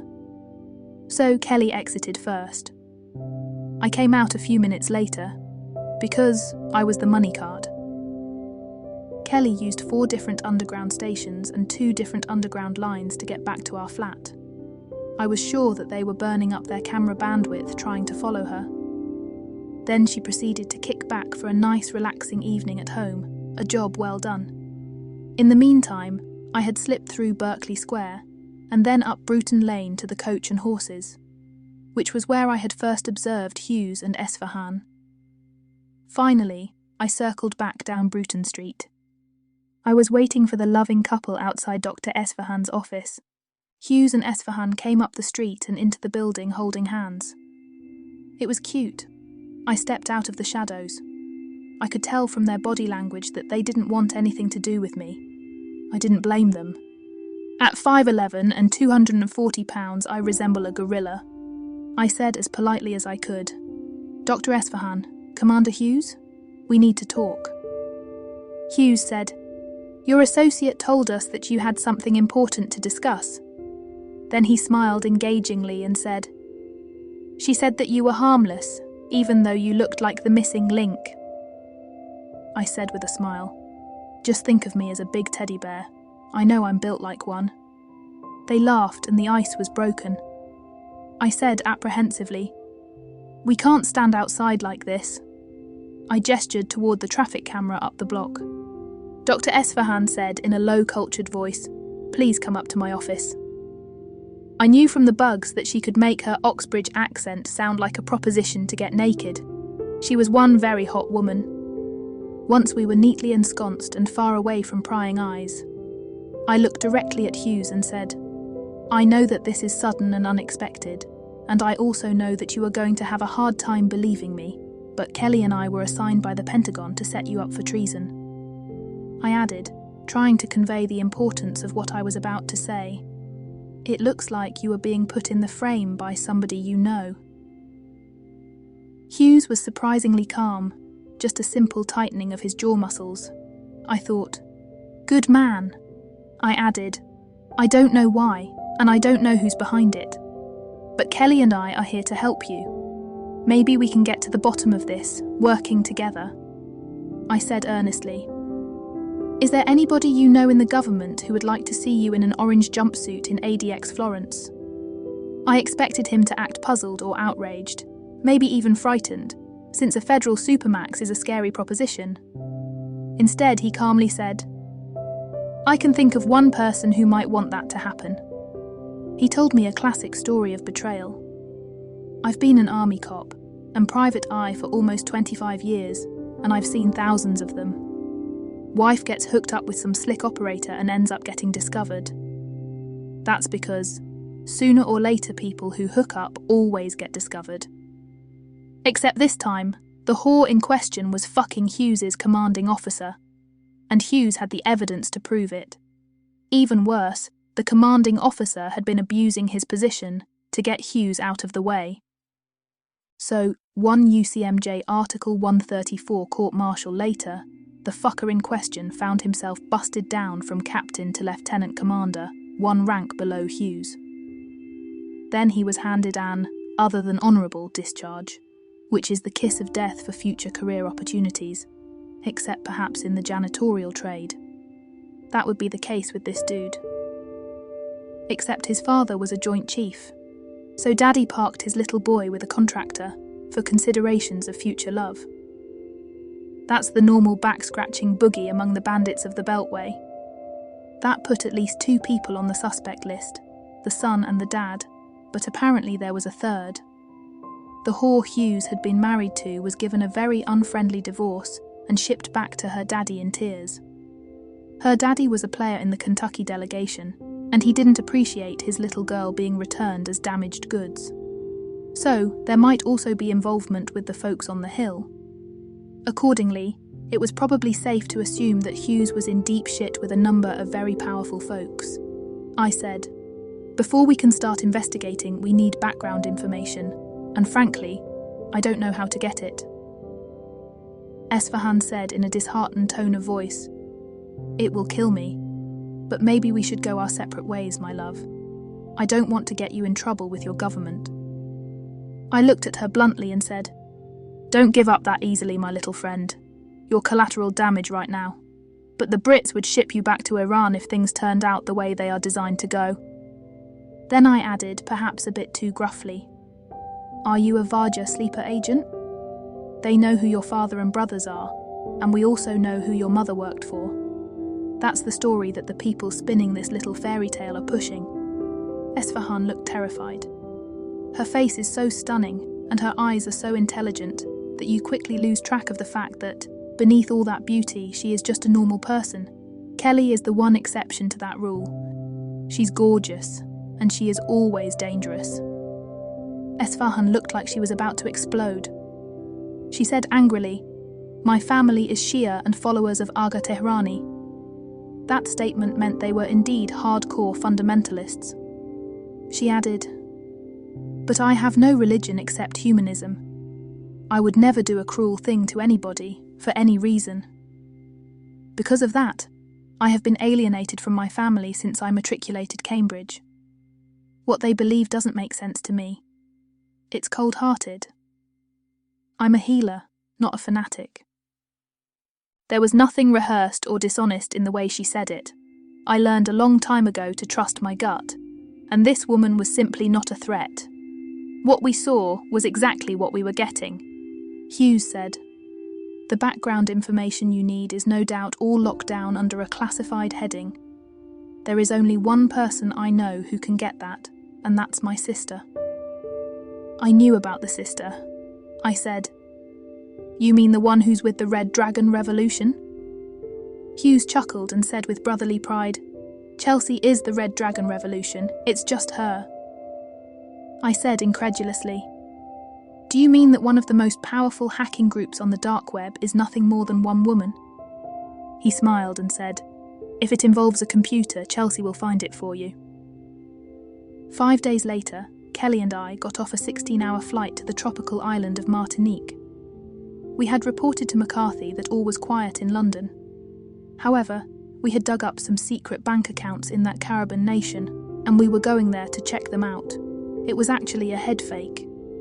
That news must have given McCarthy a woody, since he knew that the entire investigation was a sham. The idea that Hughes might really be up to nefarious dealings would make the whole process of framing him so much easier. So he fell for it, hook, line and sinker. There was a sleek 60 Cantius waiting for us at the Fort de France cruise terminal. It was a real luxury item. The owner had to have very big money indeed. It was being driven by an older guy. His daughter met us as we boarded. She was a slip of a girl compared to Kelly, perhaps 5 feet tall and maybe 100 pounds. But she was absolutely heart-stoppingly beautiful. She had very thick auburn hair that was cut short in a pixie. That only served to highlight the perfect proportions of her flawless face. She had the most amazing pair of intelligent jade green eyes. Kelly's are an emerald green. They reflect the heart and soul of the Irish people. This little woman looked more like she was half cat. She was wearing a simple hooded pullover sweatshirt and short boat shorts. Her legs were spectacular, perfectly muscled and slim, yet full and round.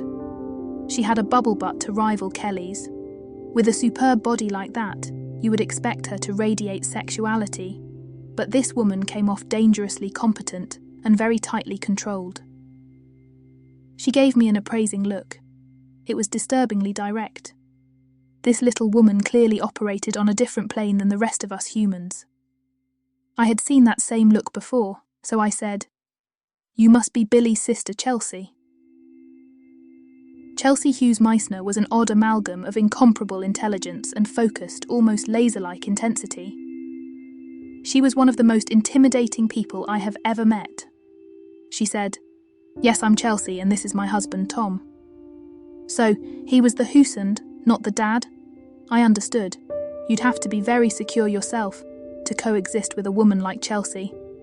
I couldn't imagine any guy her age being confident enough to keep his macho intact married to her. There was a miniature version of Chelsea standing next to her. She was also tiny. She had the same flawless beauty, auburn hair and dusky colouring as her mom. She also had the same outrageous jade green eyes. The little girl was no more than 7 years old, but she extended her hand graciously and said, "My name is Brooklyn. Welcome aboard our vessel." I thought, what kind of 7-year-old calls a boat a vessel? I said, "This is my associate, Kelly McMahon." Kelly and Chelsea were already sizing each other up. Chelsea was clearly the smarter of the two. But then again, there are very few people outside of DARPA and CERN who are as smart as Chelsea Hughes Meissner. On the other hand, when it came to overall worldliness and practical street smarts, Kelly was clearly the alpha female, plus Kelly was armed. I would later bear witness to the fact that Chelsea Hughes Meissner could literally alter your world as you know it. But for the time being, I simply settled into the luxurious upper lounge of the Cantius. It's about 50 miles between Fort-de-France and Rodney Bay on the island of St. Lucia. We made the trip in under 3 hours. Their estate was a sight to behold. We were picked up by a Creole character. He was their driver, and he never stopped talking. He was some kind of French, English-speaking Rastaman, driving a 1953 Plymouth, which looked like it had just rolled off the assembly line. The estate itself reeked of 8 figures, and that was just the grounds and house. The staff probably added another couple of $100,000 a year. They put Kelly and me in a single room that had a great view overlooking the Atlantic. It had a couple of king beds. They just assumed. It seemed too wimpy to worry about sleeping arrangements given Kelly's hotness factor. So, I didn't ask for a separate room. If I had, they would have probably thought that I was gay, but coexisting with Kelly was going to test my resolve. That evening we gathered for dinner on the terrace. That told me that the Hughes Meissner family was underplaying the reason why we were there. Chelsea's beloved brother was facing a treason charge, yet they were acting like they were entertaining out-of-town guests. And then I would later learn that the Meissner family had that kind of confidence, and I could see why. But their seeming indifference was disturbing at the time. Both women were in light tropical print dresses. The little girl was in shorts and a t-shirt. It said, "Girls rule." Meissner and I were in Cuba Veras, complete with after-dinner brandy and cohibas. The drinks were served by a couple of maids and a butler. Everything around us was green, and manicured to within an inch of its life. The rest of the scenery was the blue Atlantic. The birds were singing, and the insects were buzzing. It was a delightful hiatus from the traffic noise and bustle of a big city. We could afford to kick back since McCarthy still thought we were on Martinique. That misdirection play was the reason for the boat ride. After London's rain and chill, it was wonderful to sit in a topical evening, with the warm breezes and the sultry smells of the lush, verdant landscape. I couldn't help checking out Chelsea Hughes Meissner. She was a jewel of a woman, flawless, perfectly arranged facial features and satin skin. But the odd part was her figure, which was lushly hourglass, even though she was perhaps 100 pounds soaking wet. Kelly has the same kind of shape, but she is 7 inches taller and 20 pounds of delectable muscle heavier. This little woman was faultlessly proportioned, even a bit top-heavy. She was just so small. I quickly learned that although she was physically exquisite, Chelsea Hughes Meissner was something entirely different when she was the Red Dragon. Nonetheless, that revelation had to wait a day. After dinner, Kelly and I retired to our room. It was the first time we had actually slept together in the same room. She had been oddly restrained all evening. It was like she was thinking about something. When we got in the physical location, she said, "Are we sleeping separate or together?" I said, "Separate, baby. You know what would happen if we were ever in the same bed." For a change, she didn't have a snarky comeback. She just flashed me an enigmatic look and went into the ensuite.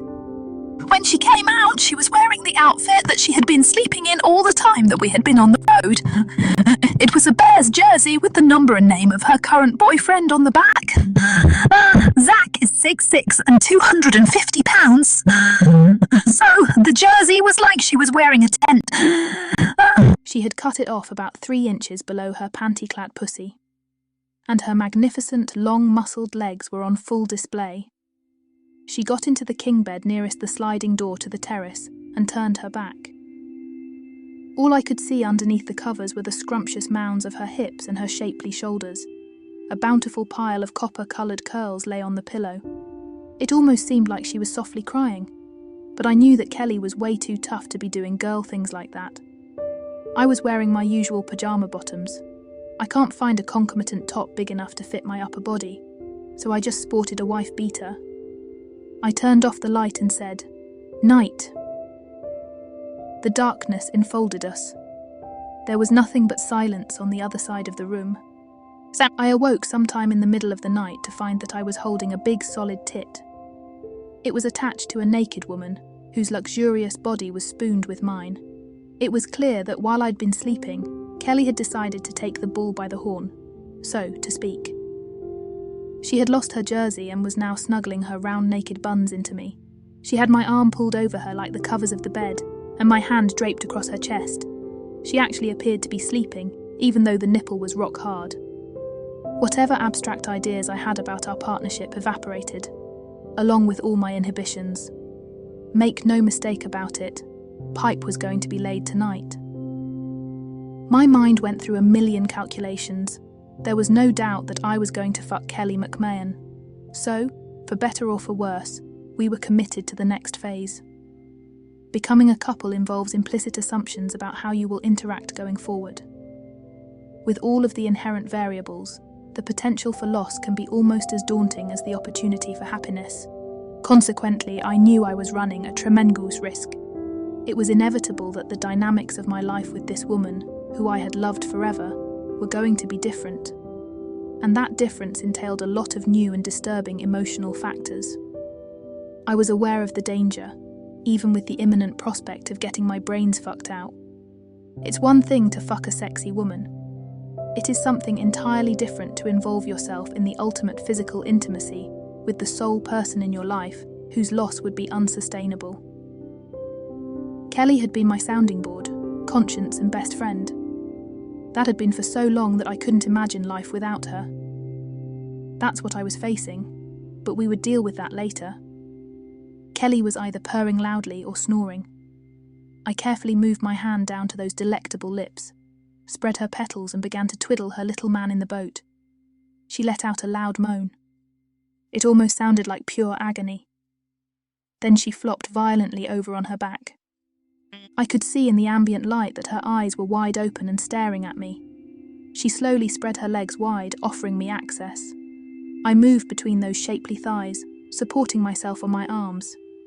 Then, I inserted myself into her boiling hot, highly lubricated passage. She grunted with sensation, threw her arms over her head to grab the rails of the headboard. Her big, meaty boobs rose like the birth of a new mountain range. Her hips elevated, her legs came up, and she actually pushed me the rest of the way into her using her heels. She groaned loudly and said, "My God, yes! You have to fuck me! I've been waiting forever!" Her sex engulfed me, and we set off in that age-old motion. Her mouth was wide open, and she was breathing like a sprinter. I fastened my lips on hers, and our tongues dualized. I realized that this was the first time I had ever kissed her. She moaned over and over through the kiss. It was a very long one. All the time, our hips never stopped pistoning into each other. That produced loud, wet slapping sounds. She had her legs wrapped around me, and her sex was red hot and overflowing. The hormonal smells were driving me nuts. Kelly is as physically strong as a woman can be, with a rock-hard body and her big soft tits. She was writhing them against me, wrapped up in the sensation of sliding them back and forth, lubricated by our sweat. She was repeating over and over, what I imagined, so good. Then she made a thunk, grunting noise deep in her chest.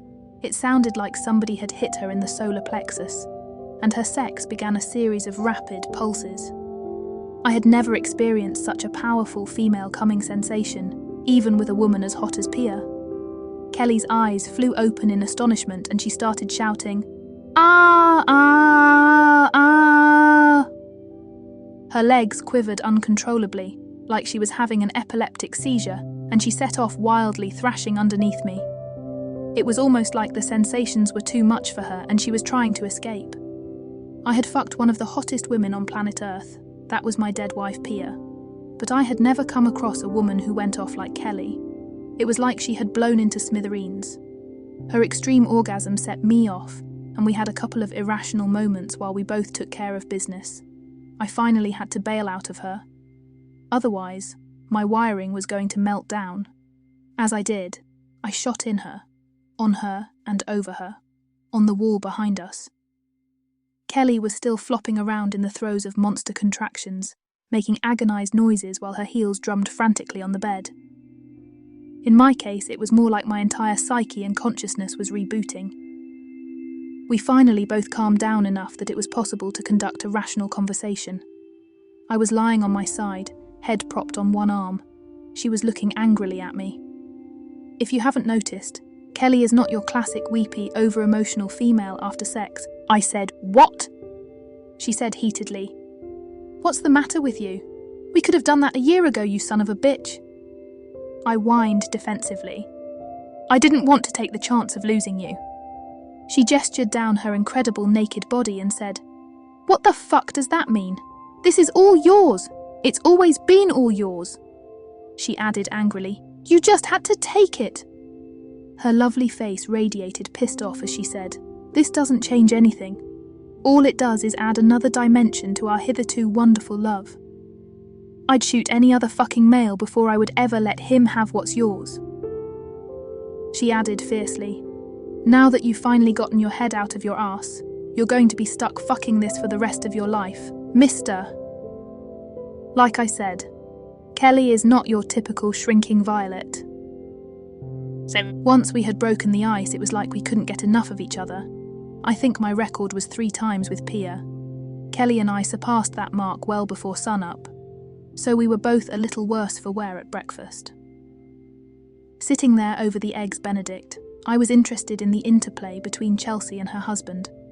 He was a steady guy, almost 16 years older. His main role was to serve as the foundation for her brilliance. In many ways, Kelly and I operated the same way. She was the sharp edge of the axe and I provided the heft. It was a very effective combination. I explained the situation that Chelsea's brother Bill was facing. The husband nodded his head and said, "That sounds familiar. Frame-ups always come down to money or revenge, sometimes both." Chelsea was radiating a mixture of white-hot fury and existential menace. It was an uncanny metamorphosis. It was as if this tiny little woman was in the process of unfolding into a 50-foot dragon. Right there, over the breakfast canapes. She said with cold and eerie calm, "Do you think that others are involved?" I said, "There is no way the 2 Bennetts could pull this off. Bennett Sr. is a member of the Joint Chiefs, so he could set the gears in motion, but he is way too visible in the command structure to be directly hands-on. If he was pulling shit, then the people around him would know it." Chelsea said, her voice hard, "Maybe they do." I looked at her puzzled. She said casually, "People talk. I count on that. I assume Bennett Sr. has a staff." I said, "Of course, they operate like every other military organisation, everything from J1 to J8. In civilian terms, that means they have hundreds of lower-level staff." Chelsea said, "Good, that's exactly what I was hoping for. Somewhere somebody has said something indiscreet. All we have to do is listen in." I said, "There is no doubt about that. People in those agencies gossip more than teeny boppers at a junior high school dance. But this all would have taken place months, perhaps years ago. So how do we listen into something that's already happened?" Chelsea said menacingly, "Let's go into my war room and maybe I can dig something up." She was completely in control now. It was clear that this delicate little woman was an entirely different species when her blood was up. Her war room was wall-to-wall monitors and a series of workstations on a desk, which formed a half circle around a large chair. She sat and did a little typing, adding conversationally, "There isn't a phone call made inside the Beltway that isn't recorded and stored at the Bumble Hive out in Utah." I had no concept of what she had just said. She continued with, "It's the NSA's massive data repository. The number hasn't been invented to describe the total storage capacity of that place. All of the mass communications in every major city in the US are recorded and stored there." She smiled conspiratorially. "I worked there as a tech intern for a couple of weeks. That was back in my wilder days before I met Tommy. A little investment in the future, so to speak.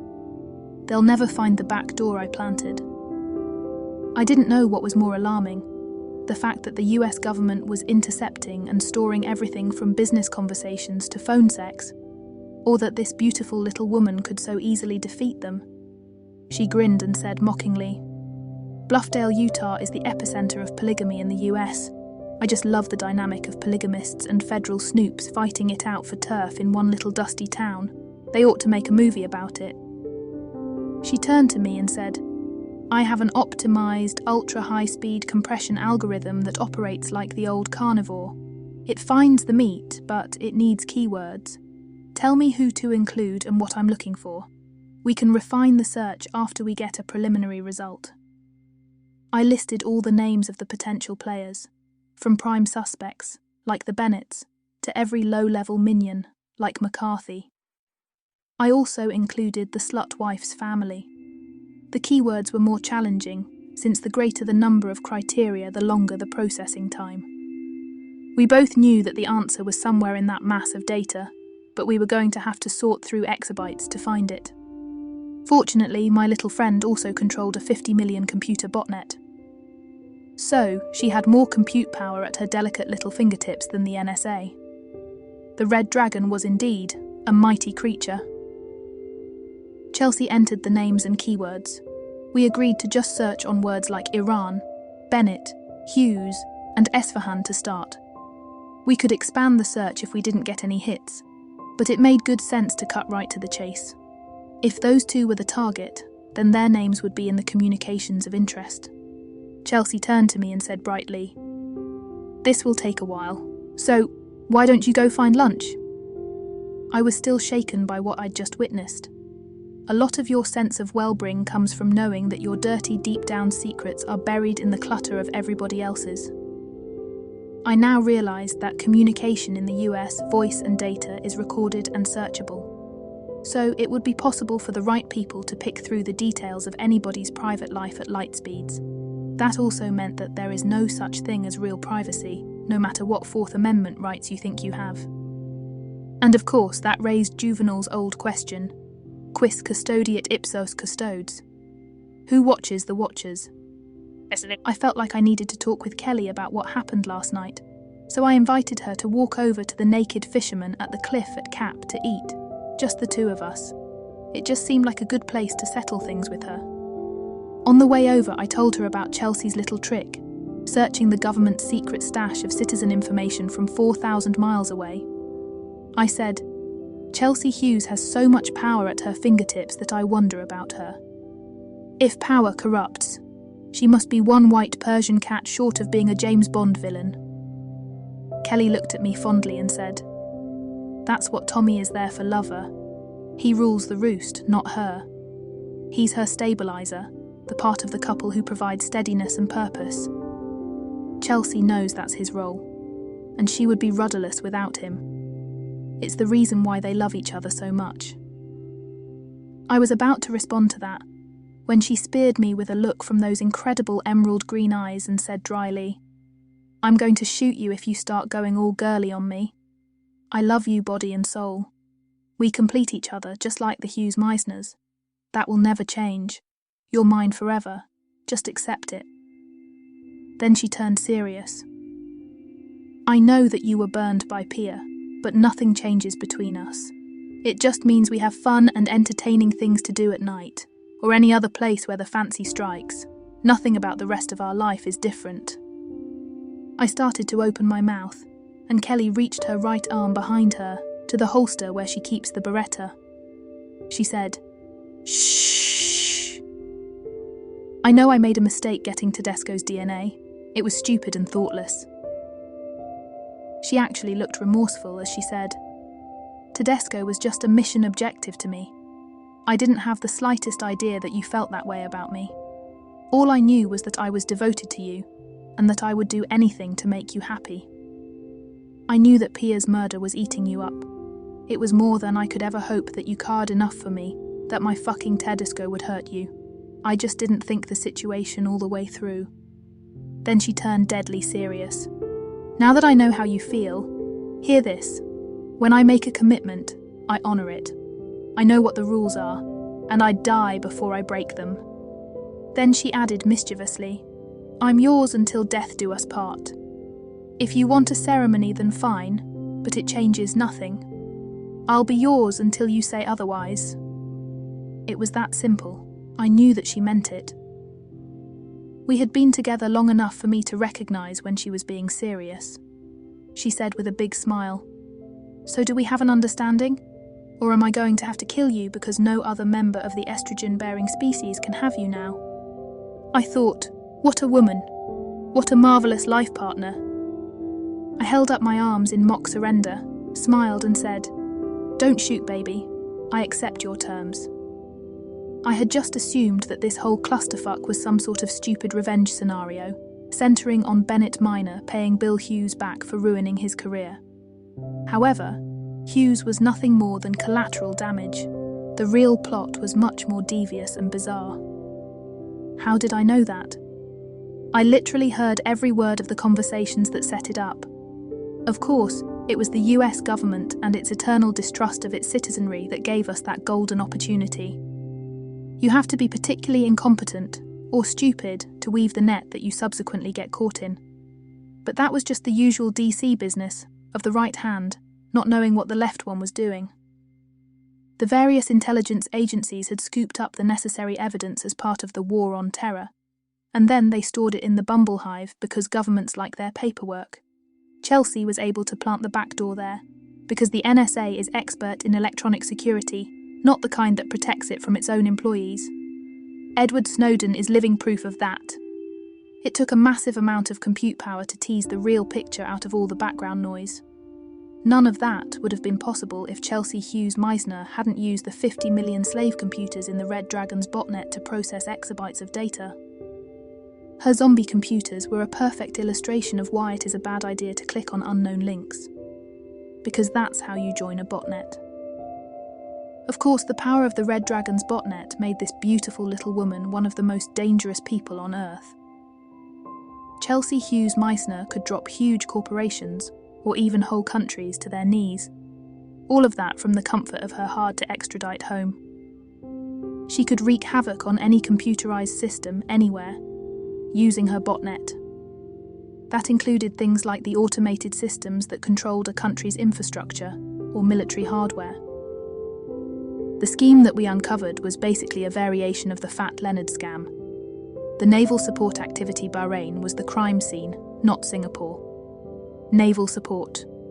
Activity Bahrain is home to US Naval Forces Central Command and United States Fifth Fleet.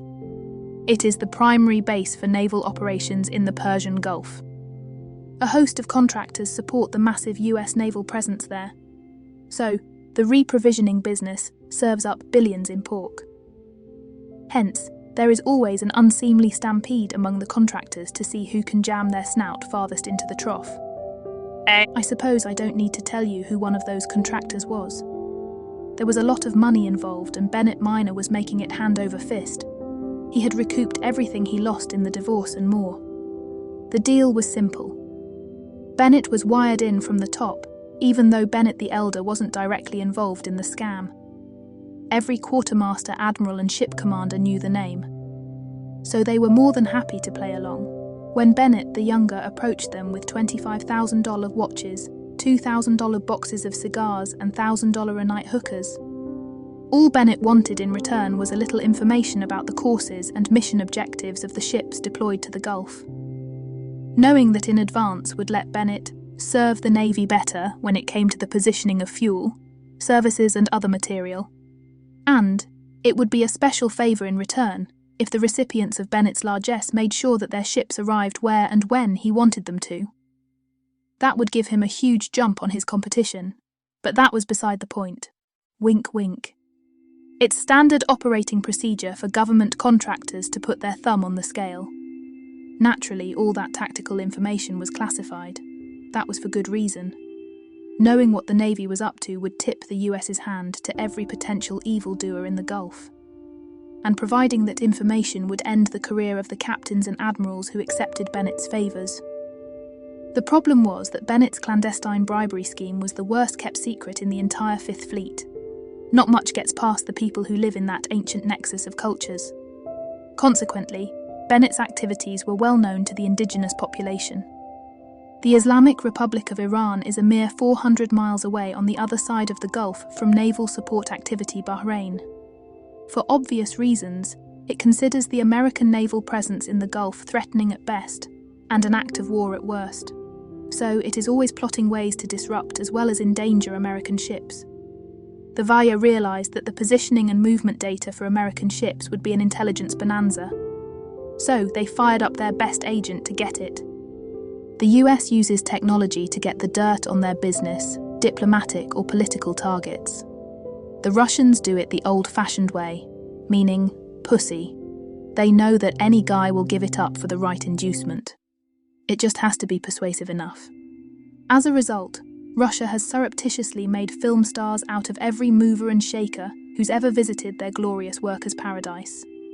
Holding that card gave them a lot of blackmail leverage. Ekaterina Semenova was a true Russian beauty, 26 years old and literally engineered from the ground up to seduce secrets out of men.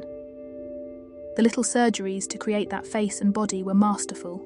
The years of training in seduction and the bedroom arts were more rigorous than the Spetsnaz endure to earn their place in the ranks of Russia's special forces. Word had it that Bennett was constantly horny. So, the FSB was more than happy to loan their deadliest asset to the Iranians. And Kat Semenova targeted Bennett like she was a cruise missile and he was downtown Pyongyang. Bennett had no concept of how dangerous Kat Semenova was. A narcissist like him is always susceptible to self-delusion. So, he honestly believed that this superb beauty was put there to please him. The thought never entered his mind that it wasn't his slick skill set and his money that had attracted this incredible woman into his bed. He simply viewed her as his greatest conquest, self-validating proof of his enduring manhood. Bennett was regularly committing treason by the time Kat Semenova was done with him. He was doing that by openly sharing his ill-gotten tactical information with her. He did it to impress her with his worldliness. I mean, what would be the harm since she was just a pussy? Of course that pussy was supplying her Vaja masters with high-grade intelligence, which was allowing the Revolutionary Guard to make US ships miserable. It seemed like every day, routine littoral patrols were being harassed by swarms of fast attack boats, as well as dangerously positioned commercial shipping. The Iranian actions were getting so prescient that people in the Navy's National Maritime Intelligence Center began to see a pattern. It looked like somebody was passing the Persians classified information about locations and courses. Since it was the Iranians, the Navy turned the matter over to the Naval Criminal Investigative Service. Bennett started to feel the heat when NCIS Special Agent Anthony DiNozzo showed up at his office. It was a preliminary fact-finding visit, nothing more, just to touch base with the big operations, but it freaked Bennett out. He was smart enough to see that the people at NCIS might figure out that the information could only have come from him. Obviously, he wasn't going to admit that to anybody. So, it prompted a call to Daddy. His old man wasn't pleased. However, Daddy was willing to help him, since Bennett swore that he was only trying to get a competitive advantage. Bennett Sr. was no more righteous than any other major player in the DC space. To him, concepts like ethics and morality are always in the eye of the beholder, and his idiot son was still his kid. So, Bennett called in his fixer to make the problem go away. Captain Bob Roberts might have been a man with 2 first names, but he was ruthlessly single-minded in his devotion to the fellow who had put him in his undeserving position. His only role at JCS was to fix things for his boss. Roberts was a guy with a lot of contacts on the seamy side of clandestine operations. He learned from those contacts that the investigation was proceeding along the lines of Iranian espionage. He needed to find a fall guy, one with the right access to the information and Iranian connections. He knew who the real perpetrator was. Bennett Sr. had told him that. So, Bob Roberts had to set somebody else up to get the NCIS investigators off Bennett Jr.'s tail. That's the reason why he tasked the Office of Personnel Management to work with the CIA to identify a sailor with intelligence responsibility in naval support activity Bahrain's patch and Iranian ties. The guy at the top of that list was Commander William Hughes. Both Bennetts considered that news a rare, unexpected bonus. There is nothing more satisfying than getting payback while covering your own ass. After the divorce, Billy had been reassigned to the Nimitz Operational Intelligence Center in Suitland, Maryland. A change of venue seemed like a wise move after the shit had hit the fan at his old posting. Fortunately, Billy's focused, analytic mind made him particularly excellent at strategic intelligence. In fact, he was so good that he was reassigned as the naval case officer for Iran at the US Embassy in London. That was where he met Samreen Esfahan. Unfortunately, she just happened to have impeccable Republican Guard credentials. The frame fit so neatly that it was almost too good to be true. It was everything Roberts needed to tie the whole mess up in a neat little package. He began to subtly connect the dots for the investigators. As a JCS staffer, he could read in CIA and the Pentagon with respect to his suspicions. The evidence looked damning. He tossed that bone to Lieutenant General Reynolds. Roberts knew that Reynolds was a numbskull, but he also knew that he could count on Reynolds following the trail without exercising the slightest bit of critical thinking. Military intelligence was now chasing after the wrong quarry. Bennett Sr., whose hands were as dirty as his underling, called Bennett Jr. and told him in no uncertain terms that this was the very last time he would save his bacon.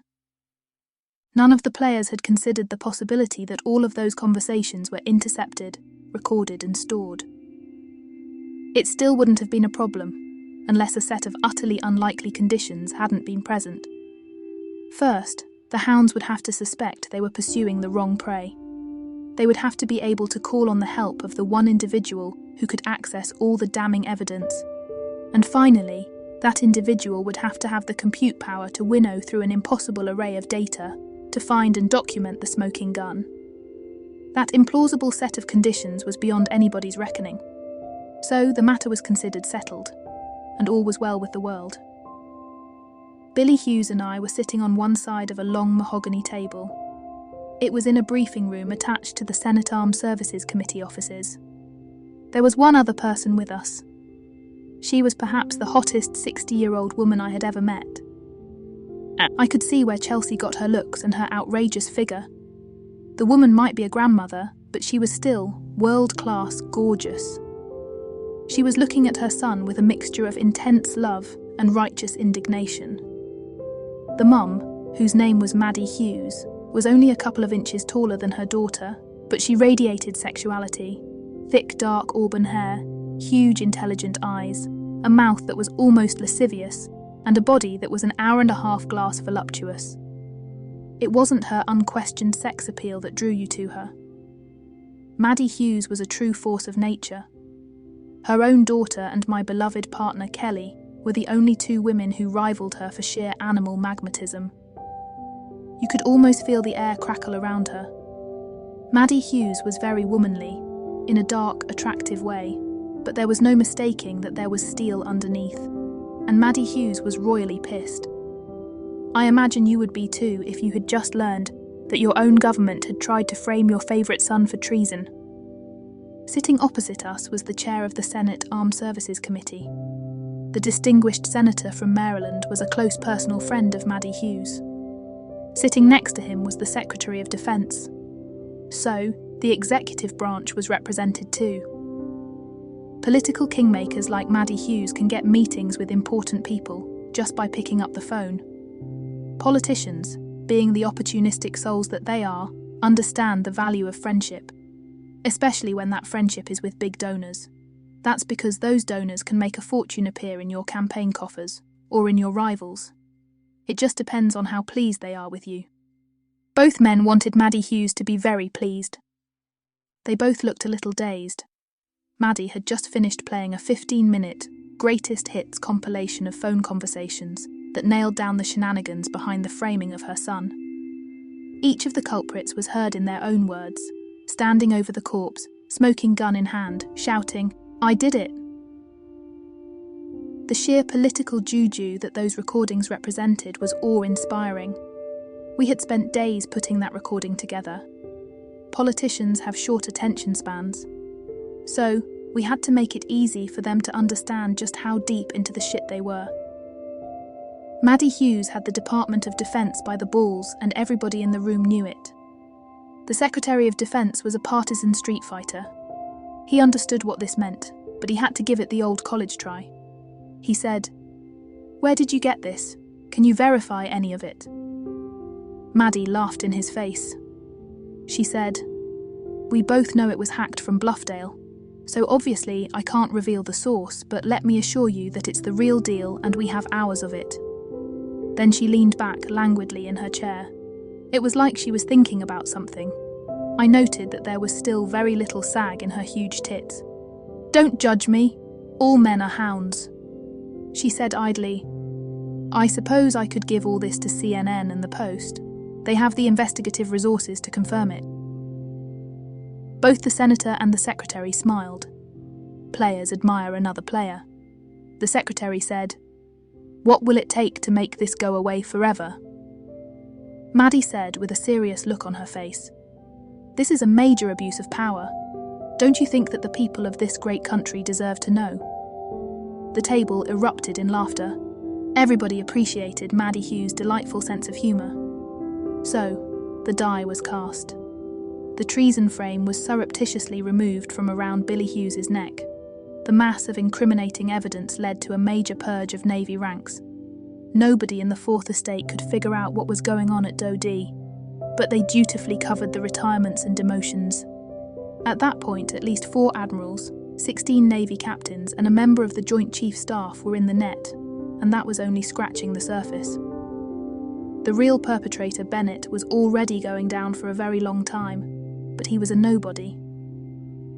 As fate would have it, Bill Hughes Sr.'s strange first encounter with Maddie Wilson, at that party all those many years ago, would ripple through many lives. Epilogue. The SecDef handled the purge in true Stalinist fashion. Bennett Sr. was forced into retirement. His undeserving pension depended on him keeping his mouth shut. McCarthy got to see what happens when you are on the other side of an abuse of power. He was disappeared along with all of his staff.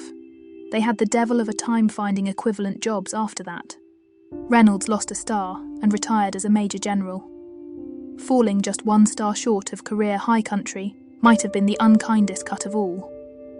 Bennett Jr. didn't get the sentence he deserved. It was impossible to convict him on the espionage charge, since the phone conversations had been illegally obtained. But it was easy to convict him on bribery and conspiracy to defraud charges. He took a plea and then proceeded to sing like a gay little chickadee. So, the Navy dropped a number of other similar indictments. Bennett is doing 7 years at FPC Alderson, colloquially known as Camp Cupcake. A Supermax might have been a better choice, strictly for his own self-protection. The people he implicated didn't take kindly to being ratted out. Susie wasn't disciplined like Billy was. She simply couldn't deny herself. She probably didn't realise what a killer defect that was until after the divorce. It didn't change her subsequent behaviour. Her beauty faded as one marriage after another failed. And in the end, she was just another ageing slut. On the other hand, Billy was promoted to captain. The problem was that he had soured on the Navy and every other form of government service. Billy was an intelligent guy. He spent a lot of hours in self-reflection. He finally realised that projecting his own values on other people was a fatal weakness. He had led his life honourably, believing that everybody around him would instinctively be honourable. That was how he was raised. In the end, his strong moral upbringing had created a true officer and gentleman. but it had also built a serious flaw into his game. It was that blind spot that had led him to trust his wife Susie. After all, they had made a pledge to be true. Billy now realised how naive he really was. He just couldn't see the evil that lurked in people's hearts. He knew he had to be with people who shared his values, and government work just didn't cut it. Billy knew that it was a matter of finding the right person, and that was a crapshoot, but it starts with being honest with yourself. Billy finally got lucky meeting Samreen Esfahan. Samreen was even more sexually alluring than Susie, but she was much smarter. She understood herself. She knew what her strengths and weaknesses were, and her self-concept demanded that she lead her life in a decent and honourable way. And that was all it took to make her a perfect match for Billy. Their exceptional children were raised with the same values. How could the two of them not produce beautiful and accomplished kids? After they married, they went to work for Billy's Aunt Millie. It was purely volunteer work. They had plenty of money.